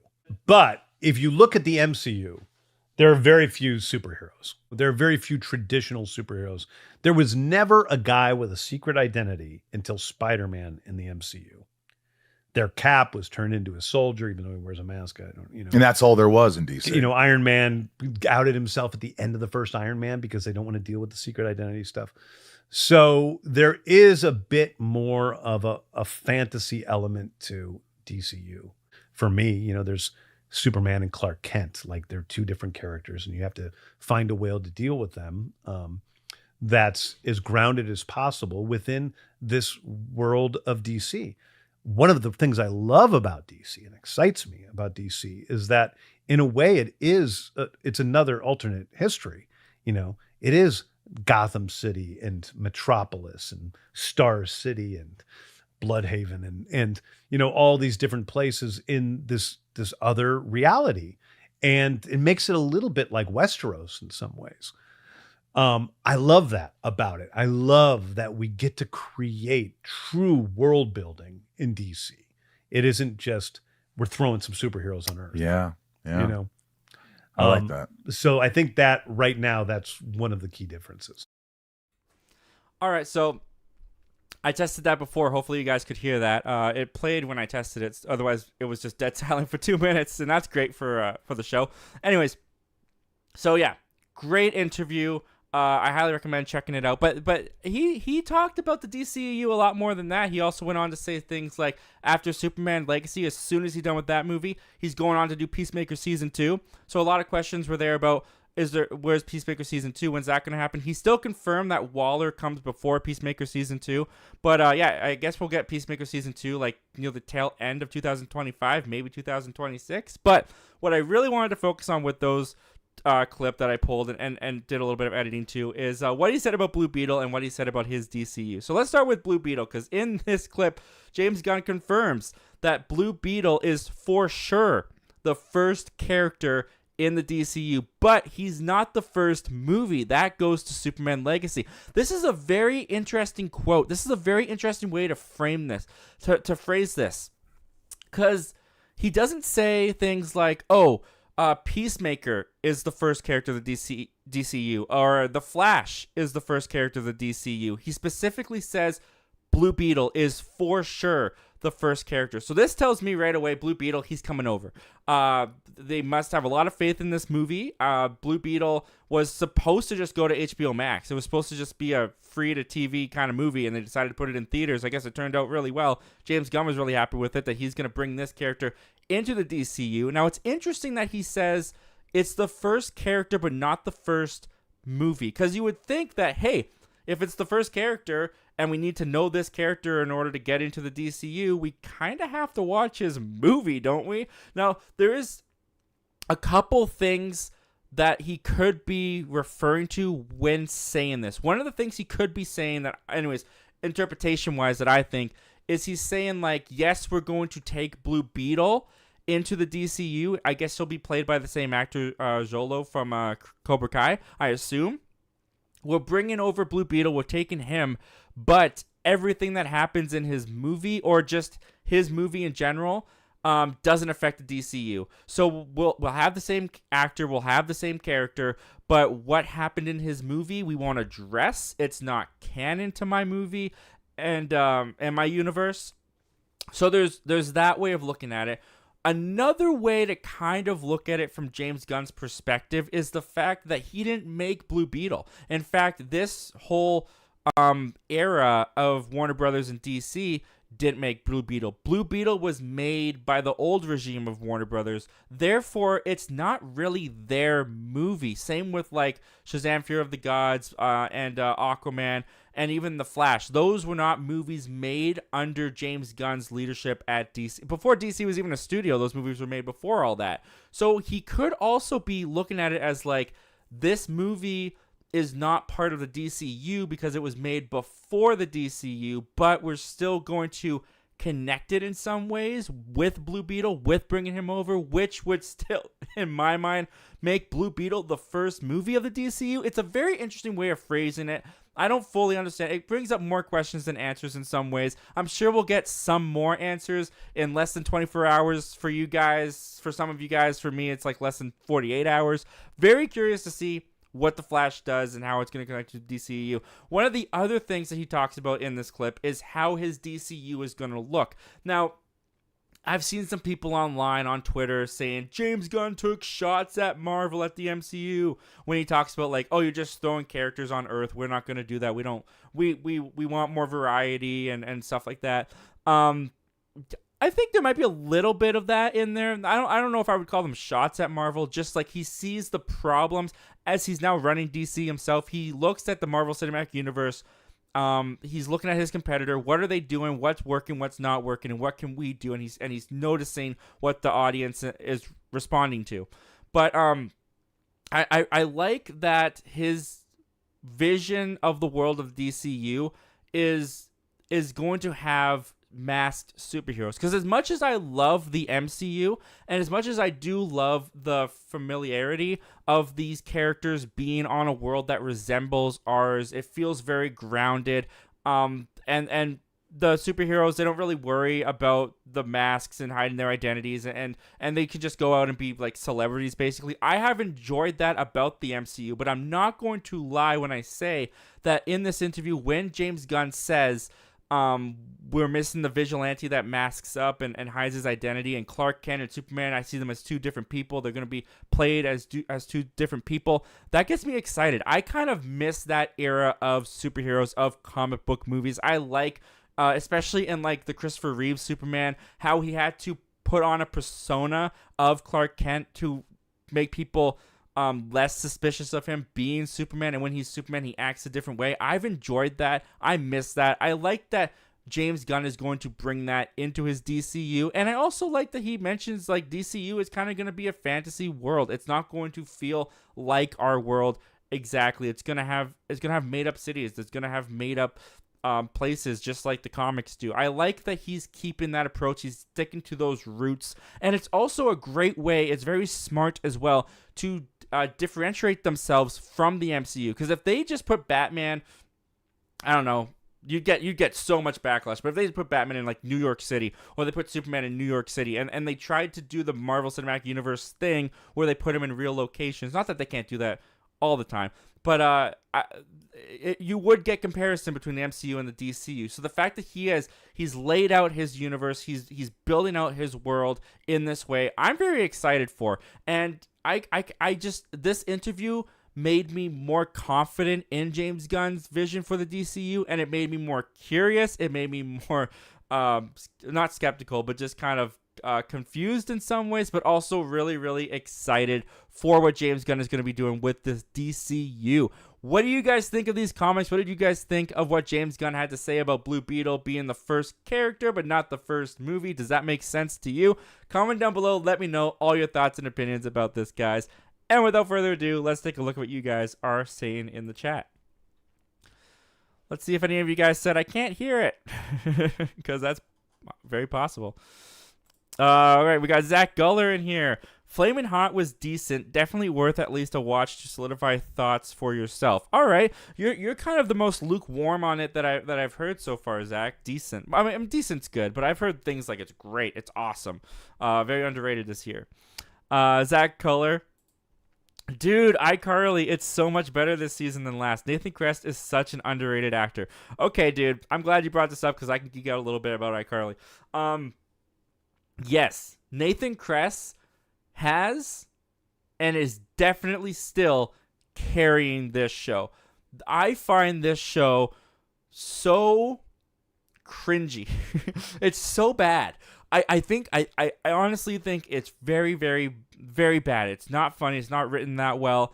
But because I've almost, I don't know, committed myself to this iCarly cult since I was 8, that I have to see every episode, I still watch it. I've watched every episode of this revival, and season 3 is definitely the most interesting to me because they're playing with the Carly and Freddie relationship. They're doing things that I've been waiting to see since I was 8 years old, and the drama and tension that is coming from the Carly and Freddie relationship is actually working for me. It's kind of the first time I've felt that the show has found something that works for them. Something finally works for this show. So, yes, I will say that iCarly Season 3 is better than the previous seasons, but that's not saying much since I thought the previous seasons weren't. Well, Season 2 was okay, but I agree with you there, though, man. Nathan Kress is carrying this show. He's doing a really good job. I think he is a little underrated as well. The rest of the acting in the show is, it's tough sometimes. Miranda Cosgrove, I don't know how she decided to play Carly as an adult, but I'm not a big fan of her acting choices for it. I don't think it's that great. Nathan's random movies. Do you think Elemental will be good? Pixar's films last year have not been great with Lightyear, which was okay, and Turning Red, which was cringy and bad. Here's the thing about Elemental. The trailer I didn't think was very good. I thought it was just filled with puns. Excuse me. I thought it was just filled with like dad jokes and puns, and they really did not work for me. In fact, they more so irritated me. But then it premiered at Cannes. I think it was Cannes that it premiered at. And it came out with like a 50% on Rotten Tomatoes, which people were like starting to hit the panic button on, which I thought was kind of a little bit ridiculous. Because it only had like 7 reviews when it came out as 50%. But now the film, last time I checked, it was in like the high 70s. Like it jumped as more reviewers are now seeing the movie. So it's starting to get a better word of mouth going around. So I'm very curious for myself how it will play. But I'm starting to hear good things, so I'm starting to get a little bit more on board with it. Aaron Austin, that first Kingsman is amazing. I agree, man. I agree. Kind of like a James Bond type modern movie, but a little bit of a parody of it as well. Schofield Studios, Kingsman The Secret Service was amazing. The sequels were pretty bad, though. Even Kingsman was bad. I never saw that one. But yeah, the sequel was awful. So bad. Nathan's Random Movies. What do you think of the live-action Miles Morales movie coming? I think it's interesting. That's one of the things I was thinking of making a topic, but I didn't get around to. They say that they're gonna end this Miles Morales animated movies with Beyond the Spider-Verse. They're not doing a fourth one. They're not continuing with it. I think there is. I'll go as high as a 60% chance that Beyond the Spider-Verse ends with them launching the live-action Miles Morales movie. I could see them doing that, and I'm on board. I would be on board for a Miles Morales movie as long as it didn't end the Peter Parker movies that Tom Holland's doing, which, by all the reports coming out, it doesn't look like it will. Aaron Austin, I hope the air quality gets better soon. I saw New York City pics, and it's scary. Yeah, that's crazy. I mean, New York, my heart goes out to you guys. The smoke here is nowhere near as bad as what I've been seeing in New York. So I'm grateful and thankful for that. And yeah, everyone who's in New York, prayers, and I hope you guys stay safe. Schofield Studios. It's able to play into the cliches of spy films without being a straight up parody of spy films. And that action scene in the church. Oh, dude, the action scene in the church was incredible. The score as well is great. Dude, that action scene is so good. And Samuel L. Jackson as the villain with a lisp. I don't know why you give Samuel L. Jackson a lisp, and I just crack up laughing. That was so funny. It was so funny. I loved it. Aaron Austin, Outlaws is a game. Oh, okay, that makes sense. Yeah, I don't pay attention to any game stuff. I'm not a gamer. I don't have... Games have never really been a priority for me. I've never really been that into video games, which has always kind of kept me as an not an outcast, but, you know, an odd duck in my youth and in my peer group. I've just never really cared about video games that much, so I don't really pay attention to any of that stuff, but I hope everyone else enjoys it. I hope it ends up being good. Aaron Austin, I was so disappointed with Mando Season 3. I hope they pull through with Ahsoka. Yeah, man, me too. Yeah, Mando Season 3 was a disappointment. I didn't even finish it. Like, I think about it, I'll be like, I got like half an hour in the day free. Maybe I'll, but then I'm like, why would I put on an episode of Mandalorian Season 3 when I could be watching Breaking Bad, you know? Like, I just haven't gotten around to finishing it yet. And I don't know if I will, to be honest with you. Lance Jackson. Okay, everyone, have an awesome night. I'm going to get to watching Friends and enjoy the rest of the stream. All right, well, thank you for joining us tonight, Lance. Thank you for being here tonight, man. Enjoy Friends. And the show was made better because you were a part of it. Have a good night. The Jay Shrayway is in here. What's going on, Jay Shrayway? Thank you for joining us tonight. Rewatching Batman 89 now. Nice, dude. Yeah, I didn't rewatch 89 or Returns. I remember them pretty well, so I'm just going into The Flash with, like, this excitement, and I just can't wait. Aaron Austin, they better not ruin Lilo and Stitch. Oh, dude, I hope not. I hope not. But if they do, the original is still there. Movies and Trains. I had to leave for a couple minutes, but I'm back. Well, welcome back, man. Thank you for coming back, man. Aaron Austin, no! How dare they do that to Lilo and Stitch? You mean put it on Disney Plus? It does kind of seem like a slap in the face to... Well, they've done that before. They did Pinocchio. They did Lady and the Tramp. I don't know, man. I think there is a... I'll give it a 40. I'm not going to go high, but I'll give it a 40% chance that they put it theatrical. I think Bob Iger, maybe he'll make that decision. Michael 101591, I didn't mind the live action Lion King. It looked amazing in the theater. I agree. It did look amazing in the theater, but after the theater, I had no desire to watch it again. Aaron Austin, maybe reformat the show. That way comments and questions don't stall. Interesting. I've tried to think about... Okay, interesting. I'm going to put up a poll later then, because I've been curious about how people have been thinking about the show. If I do all of the topics at the top of the show, like just all the way through, would you guys prefer that instead? And then going through all the comments and questions at the very end? Oof. That'll take some time, but I'm open to it if you guys want to do that. Michael 101591, looking forward to Blue Beetle. The trailer looked fun. Yeah, man, it surprised me.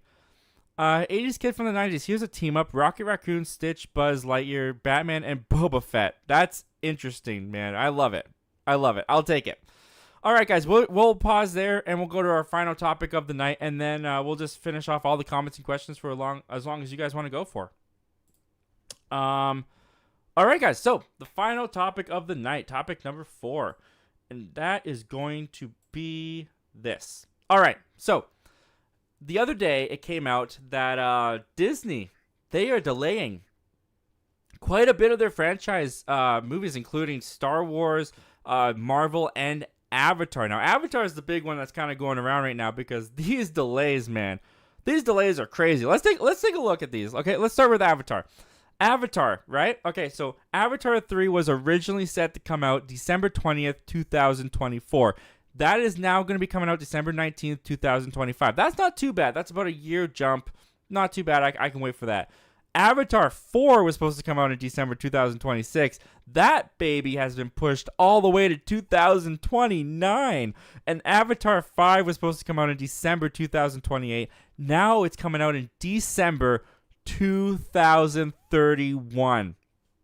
2031.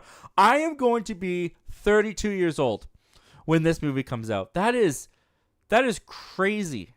That is crazy to think about. The interesting thing about this, if you look at this, a lot of people have speculated like the writer's strike could have something to do with this, which it's possible that it does. I believe all these scripts are written though. Like James Cameron has said that he has shot almost to the end of Avatar 3, and they were getting ready to go shoot Avatar 4. So I don't know if the writer's strike has that much of an impact with these movies. I'm sure the special effects for these are insane to put together, so maybe the special effects have to do with that. But there's something else that I was thinking about the other day as I was looking at these numbers and putting this graph together.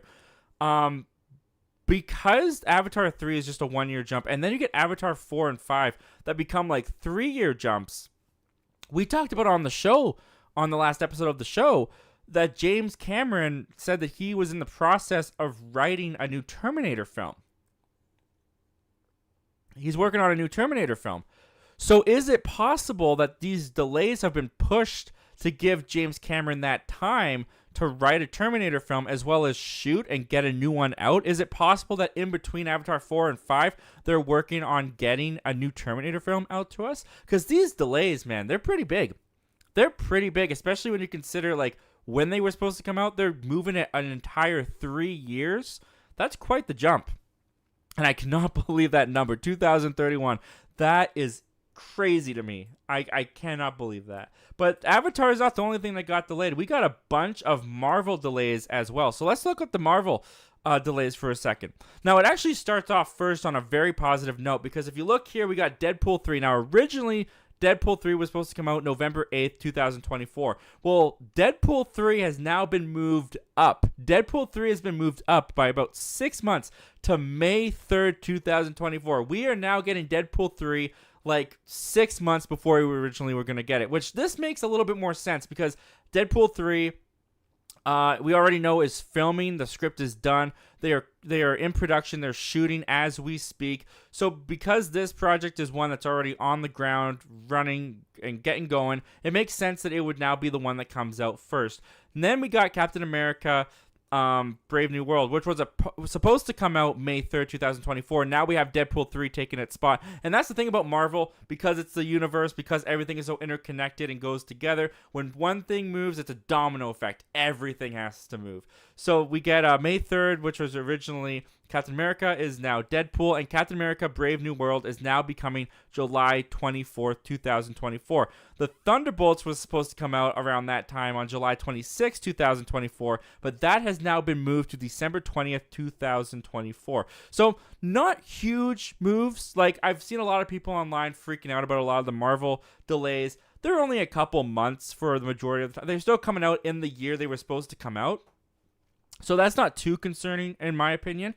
We move on to some more. We get Blade. Now, Blade is the one that I think might have started this all, or at least had a big effect on it, because Blade has been notoriously going through a bunch of problems, and they recently had hired a writer to rewrite the entire script a day before the writer's strike happened. So they were planning on rewriting the whole thing, and then this writer's strike happened, and now they don't have anyone writing. They can't have anyone writing. So essentially, unless they want to use the script that they apparently weren't happy with, they've got no script. They have no script for Blade. So Blade was originally supposed to come out September 6, 2024. That has now been moved to February 14th, 2025. And to be honest with you, I would not be surprised if that moved even further down the line.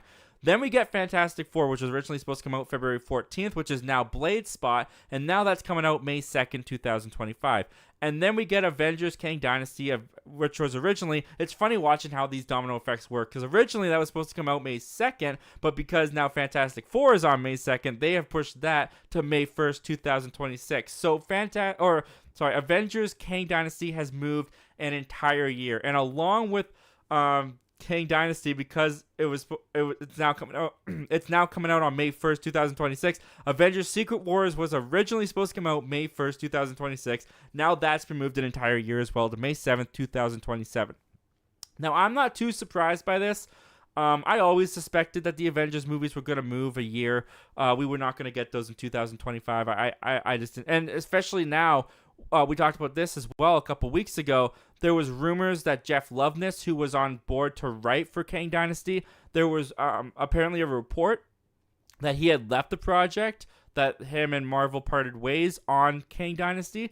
So you have to assume that definitely affected their scheduling. They had to push this back because they're probably writing an entirely new script for Kang Dynasty right now. Maybe even just looking. Well, they can't. They don't have any writers. The writer strike's going on, so they can't even write Kang Dynasty right now. So that makes total sense why all of this would move. So I think of all of the delays, the Marvel Cinematic Universe is the one affected the most right now by the writer strike. I'm sure a lot of this has to do with the writer strike, because once one thing moves in this universe, everything's got to move. And when you watch this domino effect take place, it becomes pretty clear.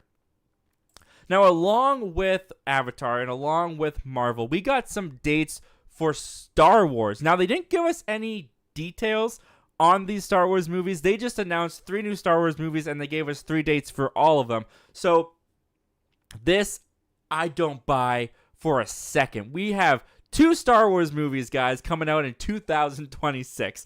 The first one comes out May 26, 2026, which, if we go back... Remind you, if we go back to where did I lose it? Oh, it's right here. If we go back to Marvel, they have Avengers Kang Dynasty coming out May 2nd, 2020, or sorry, May 1st, 2026. Are they really gonna put a Marvel and Star Wars in the same month, in the same year? Maybe, but I don't think so. Anyways, we're supposed to get 2 May 26, 2026, and then another Star Wars film on December 18th, 2026, and then we're supposed to get another Star Wars film December 17th, 2027. Now, Star Wars is probably the studio at this moment in time that has canceled the most movies that they've announced ever. Now, I would suspect that these 3 Star Wars films that they've announced are going to be the ones that they announced at Star Wars Celebration, which were the Rey film, Dave Filoni's film of the Mandoverse, and James Mangold's film that was supposed to be that biblical epic. I would assume that's what these 3 movies are, but the fact that they're saying we're going to get 3 Star Wars films, 2 in 1 year and then another the year later, after we would have gone since 2019 was the last time we had a Star Wars film in theaters, and then they're going to just pump them out this fast. I don't know if that's the right thing to do. I don't know if that's the right strategy. I suspect that this timeline as well will change in the years to come. I don't think we're getting 2 Star Wars films in 1 year. I just can't believe that. One of those is going to get moved to 2027, and 2027 is going to get moved to 2028 or 2029. I just have to believe that. But anyway, guys, what do you guys think of this? What do you think of these date announcements? What do you think of all of these delays? Do they worry you? Do they make sense to you? Were you like, yeah, this was bound to happen eventually? Comment down below. Let me know all your thoughts and opinions about this, guys. And without further ado, let's go back and take a look at what you guys are saying about this. And with that, guys, we have gone through the final topic of the night. So we are just going to take your live comments and questions for the rest of the night. And we're going to start with Reed Comics. Reed Comics says, that podcast was so good. Captures why I love James. Michael is great too. Blue Beetle is an awesome character. So glad he's getting a movie. Zach Levi's Shazam deserves to continue too. Yep. Yeah, no mention of Shazam. James Gunn didn't say a thing about Shazam. But yeah, that podcast, I listened to the whole thing today at work. Amazing. It was so good. So good. It was one of the best interviews with someone that works in the industry that I've ever heard, to be honest with you. 80s kid from the 90s. Are you a fan of Power Rangers? If so, what are your favorite seasons? I was never allowed to watch Power Rangers as a kid. So I never got into it.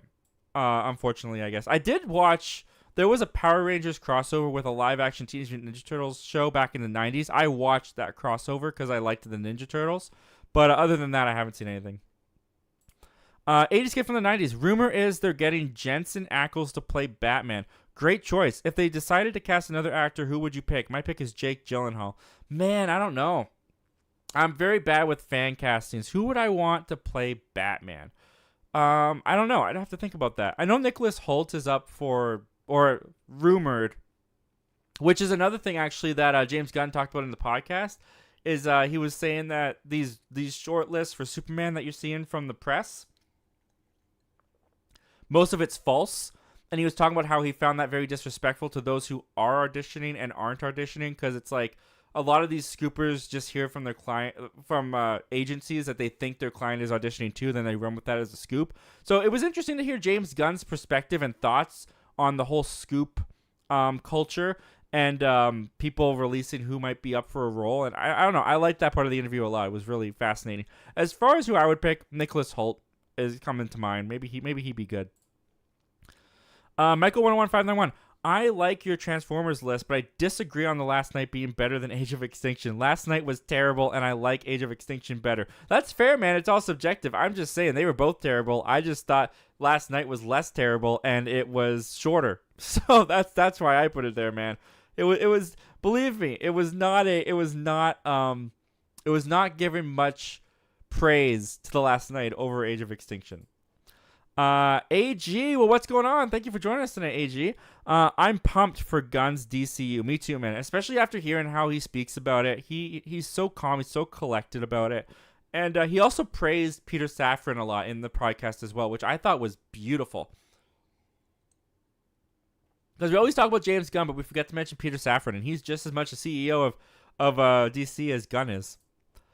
80s kid from the 90s. The Batman is pretty great. However, my favorite is Batman 89. The Batman is my favorite movie.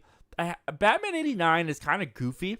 It's actually kind of funny how people thought that was such a dark turn for Batman. And at the time, I'm sure it was. But when you watch it today, it's a little goofy. Batman 89, it's a little goofy. I like it, though. I like it. Movies and trains. I'm excited for the DCU, and I think his comments on Blue Beetle might help with the box office numbers. It's possible.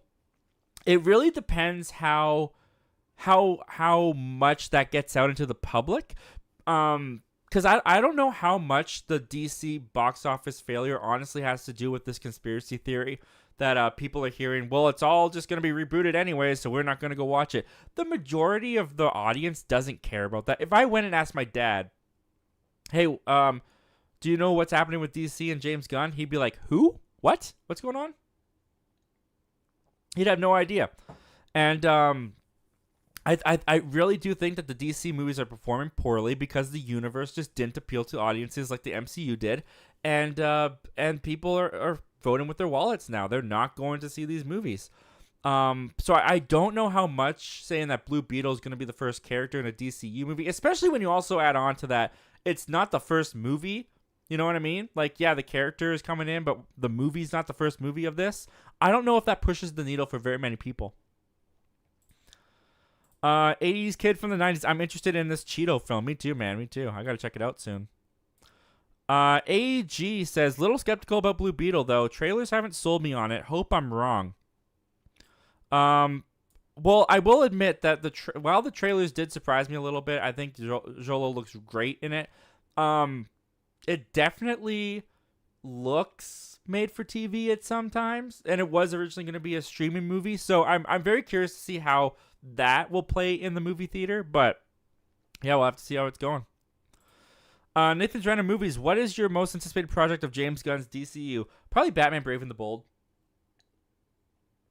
I'm really curious to see Batman Brave and the Bold and what they do with the take on Batman with that. So I'm going to go with that one. 80s Kid from the 90s. I think it's interesting how Gunn is treating each DCU project as an individual movie, unlike Marvel. Cough, cough. I mean, he is...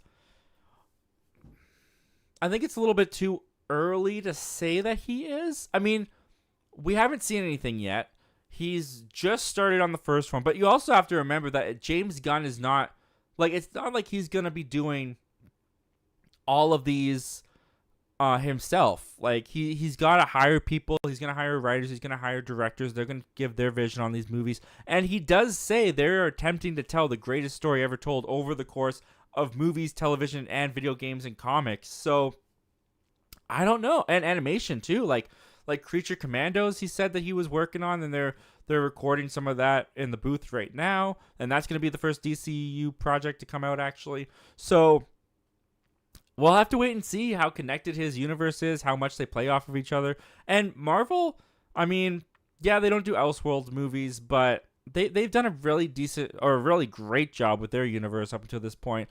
But yeah, I think Marvel should maybe start doing some individual movies that are outside of their universe if they want to keep their stride going. They have to do something different before things that they're doing now get stale, which some could argue is already happening. Aaron Austin, there's a live action Miles Morales? Yeah, they are. During an interview with Amy Pascal over at Sony, someone asked if they were planning on doing a live action Miles Morales, and all she said is yes, that is happening. So people have been running with this whole like story that a live action Miles Morales movie is coming, but she never officially said that. But that's what everyone's running with. Michael 101591. The air quality here in New York is average, but not as bad as it was last week. That's good. Good to hear that it's getting a little bit better for you guys over there. Hardcool Reviews. What's going on? How's it going, Zach? Very well, dude. How are you doing? Thanks for joining us tonight. Nathan's Random Movies. Who is your favorite version of Batman? Mine is Christian Bale. At the moment, mine is Robert Pattinson. I really liked Robert Pattinson's Batman. And he's probably followed by Michael Keaton, to be honest. Aaron Austin says, it's okay. My gaming friends don't care for movies. I wish I could find a hybrid like me. Yeah, I mean, they're out there. There's a bunch of them out there. Yeah, I'm just not one of them, unfortunately.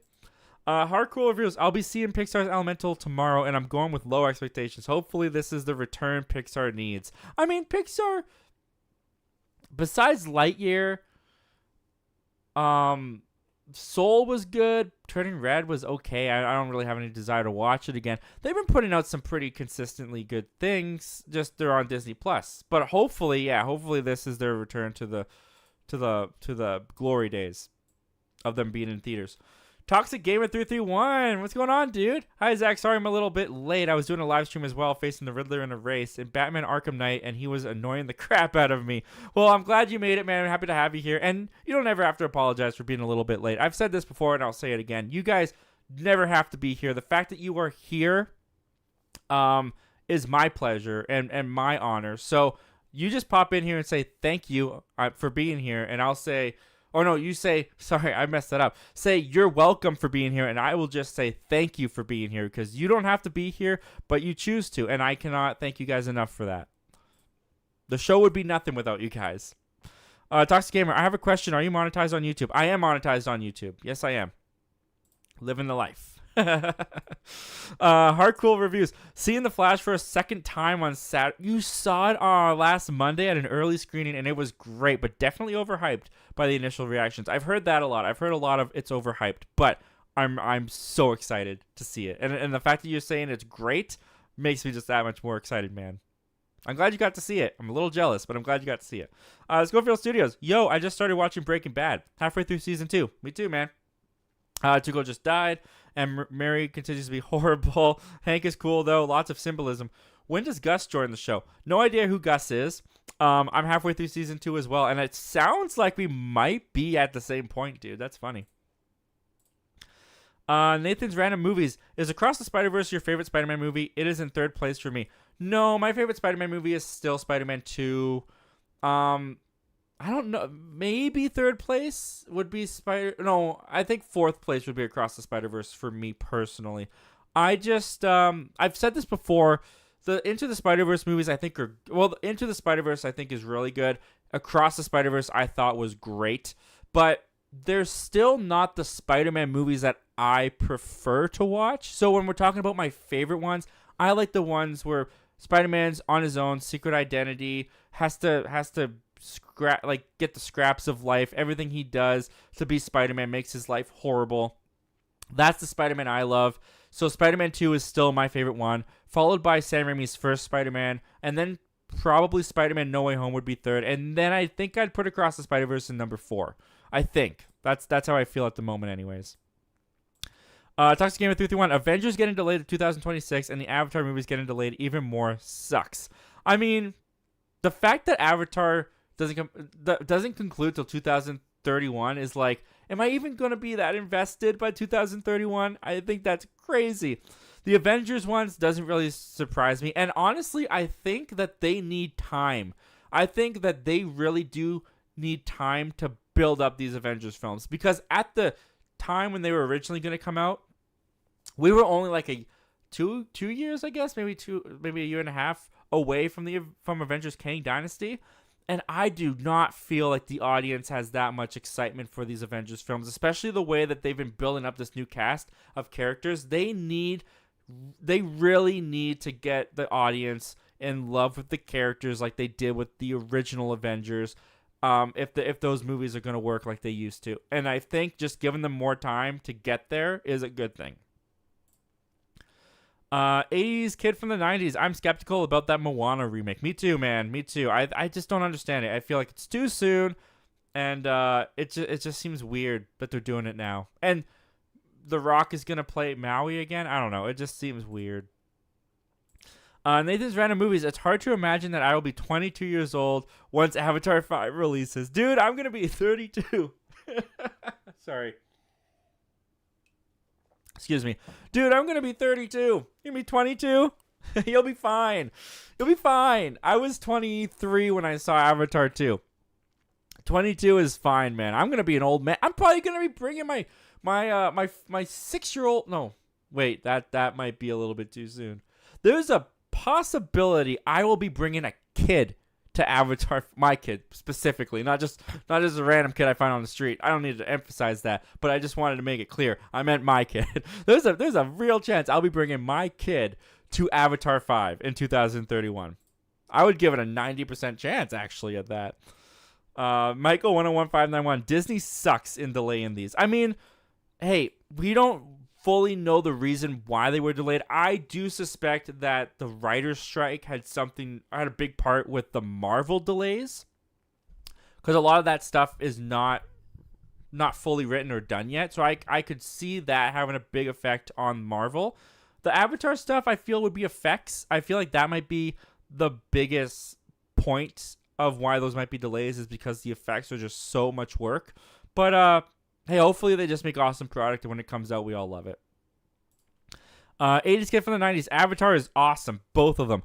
I think the first one's okay. I like the second one a lot more than the first one. But yeah, I'm glad you really like them, man. That's awesome.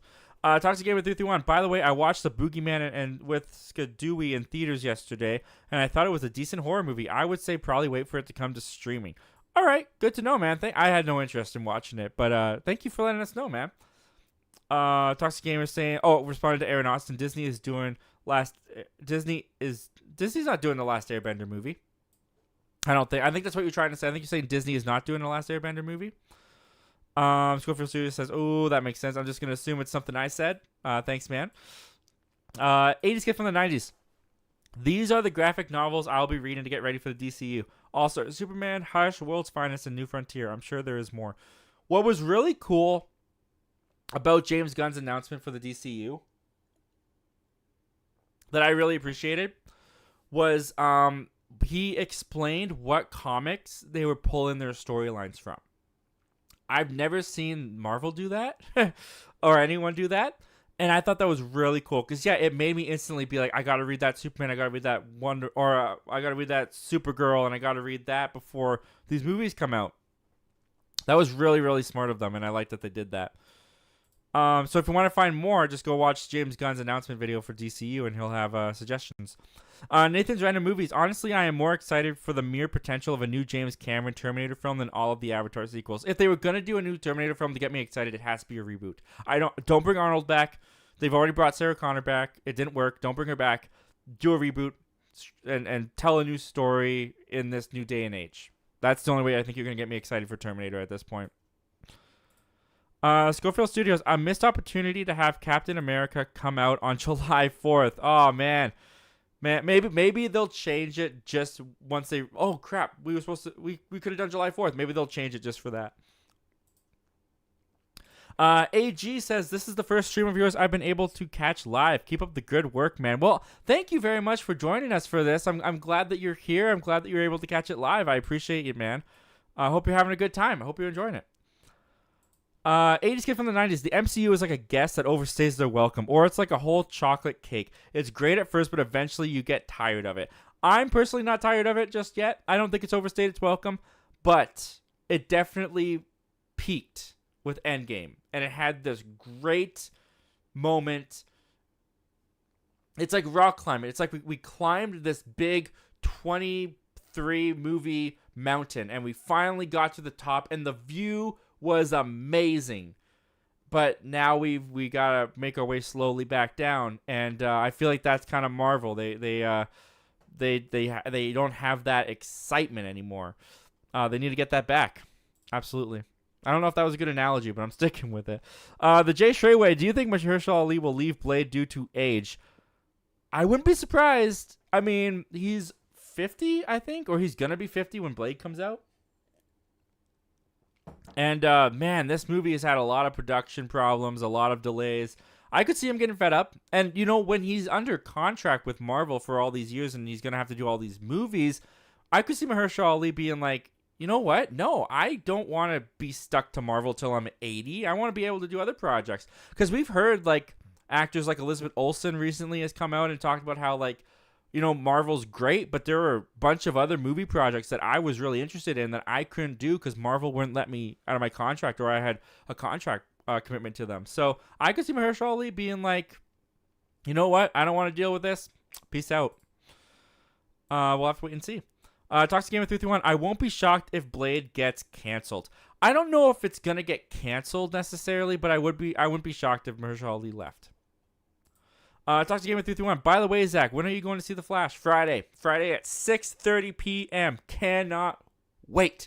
Cannot wait. I don't know if I showed you. I think I showed you guys this already. I got my Flash pajamas on. It's Flash Eve for a lot of you guys. Happy Flash Eve to those who get to see it tomorrow. Very, very excited for this. Nathan's Random Movies. Honestly, I'm kind of glad that King Dynasty and Secret Wars have been moved a year because the Multiverse Saga would feel a lot more rushed if we only had 5 years while the Infinity Saga lasted 11. I completely agree. With that. I think it was way too close together. So they didn't have enough time to build this new Avengers team, and they have to get the audience back on board with this new Avengers team, man. So we'll see how. We'll see how it goes. Toxic Gamer 331. Zach, how many new releases have you seen this year? I'm not that huge like a lot of other YouTube reviewers are. I try to catch as many movies on the week, or one movie on the weekend, as often as I can. I've seen, or if you're counting as well as like Still, the Michael J. Fox movie that was on Apple TV and stuff like that, I've seen 22 new releases this year, which honestly for me that's pretty good. I'm pretty satisfied with that. I've been having a great time at the movies this year. Started off a little rocky, but it's gotten better. Movies and Train Studios. Yeah, I'm honestly with you there, Zach. There's no way there's going to be 2 Star Wars movies coming out in the same year. Yeah, no, I can't believe that. There's no way they're going to do that. Toxic Gamer 331. What would be in your bottom 10 or 5 movies of 2023? My bottom 10 or 5? I don't know. I mean, like, just ones that I haven't seen anything truly awful. Just ones that didn't really resonate with me. Like Cocaine Bear wasn't really my thing. Knock at the Cabin wasn't really my thing. I don't know. Megan wasn't bad, but it wasn't great either. So I don't know if I'd put that at the bottom too. Trying to think of like, I don't know. I can't even remember what I've seen. I'd have to look at. I'd have to make a list and look at it. Toxic Gamer 331. I think Batman Returns was way more darker than Batman 89. It absolutely was, and it was weirder. And I don't really like Batman Returns, to be honest with you guys. I think it's too weird for me. Oh, whoops. Nathan's Random Movies. Do you think any characters from Across the Spider-Verse should get their own spin-off? I wouldn't be surprised if they did a Gwen spin-off. Other than that, maybe Spider-Man Noir would be a fun one to do. Other than that, not really interested in any other ones. The Jay Strayway. For me, the last hour of Age of Extinction is some of the best Transformers action. My favorite appearance of Optimus. The Dinobots were kind of cool, but other than that, I just remember when they got to China, I was like, this is still going? This is so long. I'm so done with this movie. Toxic Gamer 331. By the way, Zach, do you have the Batman 89 graphic novel? I do not. I'd love to get it, though. That sounds awesome. I used to have the movie novelization when I was younger. Toxic Gamer 331. I hope they have Kang-Gar-O as the villain for the Blue Beetle movie. I don't know who that is, so I'll just say for your sake, I hope they do too. Just so you can have a good time with the movie and have your dreams come true. Toxic Gamer 331. I had fond memories of him from the Batman Brave and the Bold series in that one Blue Beetle episode. Oh, that must be the Kang-Gar guy? Okay. Oh, yeah, you're following up with the Kang-Gar guy. Nice. 80s kid from the 90s. Onward was great. You know what? Onward was unfortunately a real victim of the pandemic because that came out right before the pandemic hit, and for that reason, a lot of people missed it. I saw it in theaters. I liked it. I thought it was very enjoyable. Toxic Gamer 331. Same, Zach. Before the Batman came out with Robert Pattinson, Michael Keaton was my favorite Batman, even though most people, I think, would say Christian Bale instead, though. Honestly, I appreciate what Christian Bale brought to the Dark Knight series. He's not the thing I find the most interesting in the Dark Knight series, if I'm being honest with you. The Batman voice, that everyone mocks. Sometimes it's hard to understand what he's saying. I like the villains a lot more in that trilogy, though. The View with Drew. If the movie characters I mentioned earlier teamed up, what villain would you want them to fight? Oh, dude, I don't know. You get Joker, Thanos, Hans Gruber. Yeah, throw him in there. And the Emperor. Let's get all those guys. Toxic Gamer 331. I'll be 24 when Avatar 5 comes out. Yeah, man. I'm 24 now. You'll be fine. You'll be fine, dude. You'll be but that's crazy. It is crazy to think, isn't it? How long it is. Oh my goodness. Toxic Gamer 331. Zach, I know you don't play Fortnite, but Optimus Prime is a skin in there. Nice, man. I'd like to be Optimus Prime and jump out of a bus in the sky. That'd be kind of fun. I think 80s kid from the 90s is given a peace sign. If that's so, man, well, thank you for joining us tonight. Have a great night, and the show was made better because you were a part of it. Right. Toxic Gamer 331. The Boogeyman I thought was going to be my least favorite of the year, and it turned out to not be. And surprisingly, my theater was clapping during some certain scenes in there. Oh, Peter Pan and Wendy. I keep forgetting about that one. I didn't like that one. That's probably the worst one I've seen so far this year. Every time I get to ask that question, it skips my mind. Toxic Gamer 331. The theater I think had at least 15 people, including me and Skadooey, but it sounded like 30 people were clapping. Wow. So the Boogeyman got a lot of praise in your theater. That's interesting. Toxic Gamer 331. I'm going to see The Flash Friday too. So excited. Oh man, dude, I hope you love it. I hope I love it. I hope we both love it. I'm so excited. The Jay Strayway still was phenomenal. Really powerful and uplifting. Dude, I loved it. As a big Michael J. Fox fan, I absolutely loved it. Was all the information in there telling his story new to me? No, because I've done so much research on it. But the way that they used the clips and the way that they were edited was so smart. It was brilliant. And it was. I liked that it was presented. It wasn't presented, but like the situation that Michael J. Fox is in with Parkinson's is automatically you go to, I feel so sad, I feel so bad for this guy. But Michael J. Fox in the movie was so quick to be like, don't be sad for me. Like, he immediately shuts that down, and I loved that about the film too. He's like, I'm going to turn what you think is a sad thing in my life and show you like the positive, uplifting part. And I loved it. It was so beautiful. It was so great. Toxic Gamer 331. I think they'll do a Spider-Man 2099 spinoff. I don't know if they will. The character, I don't know if there was enough of the character to warrant a spinoff. But we'll have to wait and see what he does in Beyond the Spider-Verse. Toxic Gamer 331. What do you think about the Spider-Man Noir series, and are you excited? So there is going to be a Spider-Man Noir series. All right. I'll check it out. I'll check it out. I don't know if I'm kind of excited. I'll check it out as long as Nicolas Cage is still voicing. AG going to see The Flash at 3:30 tomorrow. Pretty hyped, dude. That's awesome. That's so cool. I'm so happy for you. Toxic Gamer 331. Zach, are you going to be watching Elemental in theaters? Possibly. It's not a priority. It's not one that I am going to push a bunch of my responsibilities and plans aside to make happen. But if I can make it happen, I will see it. But The Flash is a priority. I'm making that happen. AG, I was pretty surprised by The Boogeyman. I think I gave it an 8 out of 10 in my review. Worth a watch, in my opinion. All right. Good to know, man. Good to know that some people are enjoying that movie. Excuse me. Toxic Gamer 331. I'm going to see The Flash at 12:30. So yeah, the only thing I'm hesitant about is the CGI. I have heard iffy things about CGI. So I am a little worried about that, but we'll see how it goes. And lastly, but not least, is Preston movie and TV reviews. Well, thank you for joining us tonight, Preston. Thanks for being here. What Michael J. Fox movie? Oh, that would be Still. We're talking about Still. It's a documentary on Apple TV Plus about Michael J. Fox and his career. You got to check it out. I think it's great. And Toxic Gamer 331 says, have you played Spider-Man Shattered Dimensions? If not, I highly recommend it. I might have. If that's an older game, I think I had that on the DS. If that's an older game, I don't know for sure. And Preston, we'll end with Preston movie and TV reviews. What is your favorite Michael J. Fox movie? It is Back to the Future.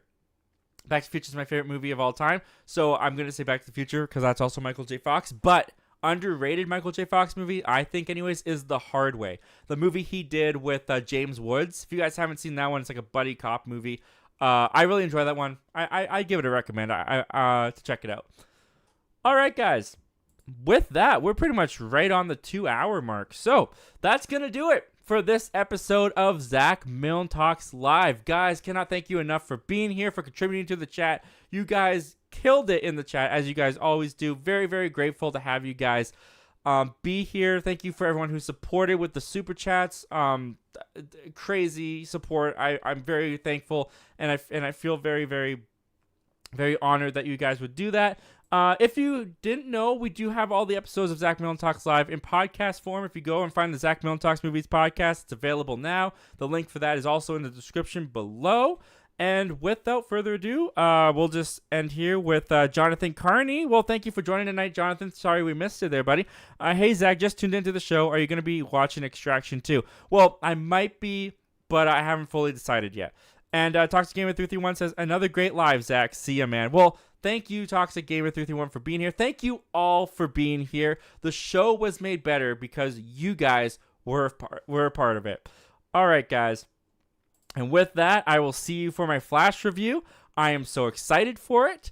And I will see you guys next week. Same Zach time, same Zach channel.